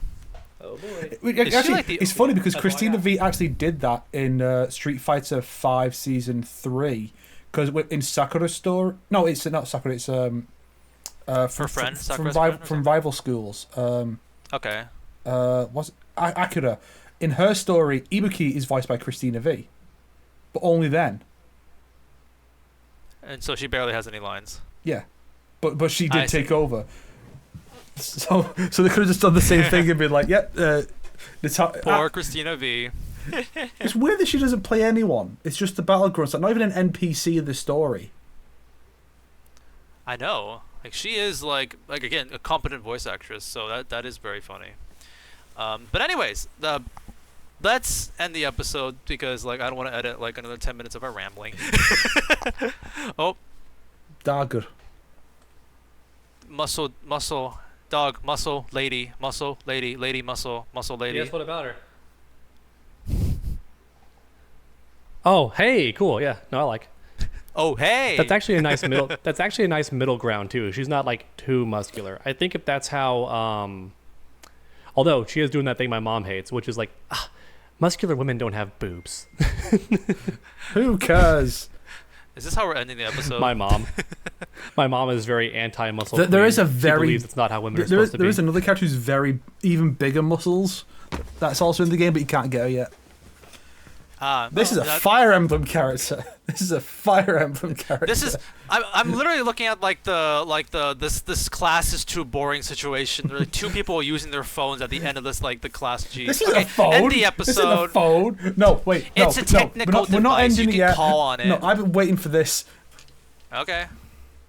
Oh, what's that? It's so cute. Machine. Hell yeah! Is there like little notes inside, or is like actually little toys inside? It's just a little sticker inside each one to imply a toy, but it does come out. Nice. It's a perfect seat for Marin from My Dress Up Darling. No, Marin must sit on beds. She always sits on a little fold-out bed. There is a figure with that based on that exact scene, with the futon and everything that you can sit her on. This is good. Yay! I love when she speaks English randomly for no reason. Yay! Is that actually what she does? Yes. Like this? I don't recall her doing that, but maybe she does. It's just like a general Gyaru pose, I think. Just a Japan thing. Okay, cool. Yeah, I'm looking forward to season 2. Should be good. Me too. Yeah, I love how friend she was likes like that best show, girl too. for like a month, and then a bunch of new shows dropped and took her place as best girl. Yeah, it's a hard economy nowadays. That's why you see a lot of art of her with like Nagatoro and Komi-san and stuff like that. Like, Also because it they're was all that around the era. same It time. was that too. era, yeah. Yeah, and you're sometimes It was the era of girlfriends that make us better. Well, I mean, she legit is actually like just a normal, like, cool character, where the other characters all have a gimmick. She has a gimmick. Yeah, she's a cosplayer. I mean, yeah, she cosplays. She's like but she's like, super that's she's not- super kinky. Like she watches hentai in her free time and like plays hentai games in her spare time. Yeah, I mean, remember the first Sure. the first cosplay is based on some game, but that's about like sexual slavery or something. It's like she very much has a gimmick. Yeah, Okay. that's her gimmick. Is that she's just into like all that, like what a weeaboo would be, like what an otaku man would be into. She's into. Yes, I said otaku instead of otaku. I guess that's what I meant by But normal-ish. that's her pretty That's much. kind of like Yeah. being more of a person, I guess, is what I meant to say. Oh yeah, she's So- way more so chill and if down to anyone earth. in the Yeah, she's also nice to Yeah, the main that's what I character. meant. She's not a bully like the other ones. Yeah. Yes. If anyone in the comments knows any good media with a Gyaru as a main character, please let me know, because I found a few really good mangas like that. And I want to talk. I can't wait to talk about stuff that's not Mortal Kombat next week. Oh wait, it's just Tekken. Which will be the 2 weeks from now. By week. Yeah, well, My favorite thing about My favorite thing. Oh, hello. I'm gonna cry because I just want to talk about stuff that's not MK or Tekken. We know, Snake. I heard your whole entire emotional speech. It got copyright claimed because I played Chrono Trigger music on it, so I had to change it to Undertale. I've heard that speech. It's amazing. Which luckily, oh wait, you said not Tekken. Oh, Free Snake. Sag. Sorry, work comes. But yeah, as Snake just said just then, our next episode we're going to be talking about Tekken because they recently released the DLC story mode. We're going to hide our opinions for now, and I'm holding back. Oh. Okay. Holding back our opinions. And also, if everything goes well, we're also going to have a special guest on our next episode too, so you guys can look forward to that. Yeah. Yes. Anything else you guys want to say to end off this episode? Not really. Oh. Free Snake. Everyone, we need your support, okay? I'm calling on your support to purchase the Mileena Deception skin because we got to send a message to NetherRealm and Warner Brothers that we are the real audience of Mortal Kombat and we do want these skins. Everyone who pretends to like the other skins that lives on Twitter and never actually buys the product, we need to expose them right now, all right? Self-report. We have to make sure they know that we're the customer and we like these outfits, all right? Yes, we want the classic skins for the ladies and the male characters both. No, we don't want big changes or overhauls to these outfits. No, we don't. We want nostalgia because nostalgia is good. And more importantly, nostalgia is okay. I'm going to play emotional music behind when you're saying that whole entire speech. It's going to be great. Just the It's gonna be trumpet, like epic. Yeah, one of those kind of a thing. a little, what's it called? Kazoo? A kazoo, the kazoo version. In the back. Oh, G's theme. If you don't want to buy it, then get in there and grind. Get a few characters to the top level so you can get this Mileena Deception skin. We need them to know how much we want these costumes to come back. Enough of this nonsense where we all pretend that we didn't like those outfits. Enough of that. We all like them. We all still like them. And those who didn't never bought the game. No. People have arguments about like MK9 costumes because that's too revealing. Nobody hates Deception. Everybody loves Deception. Then there you Mileena. go. There you go.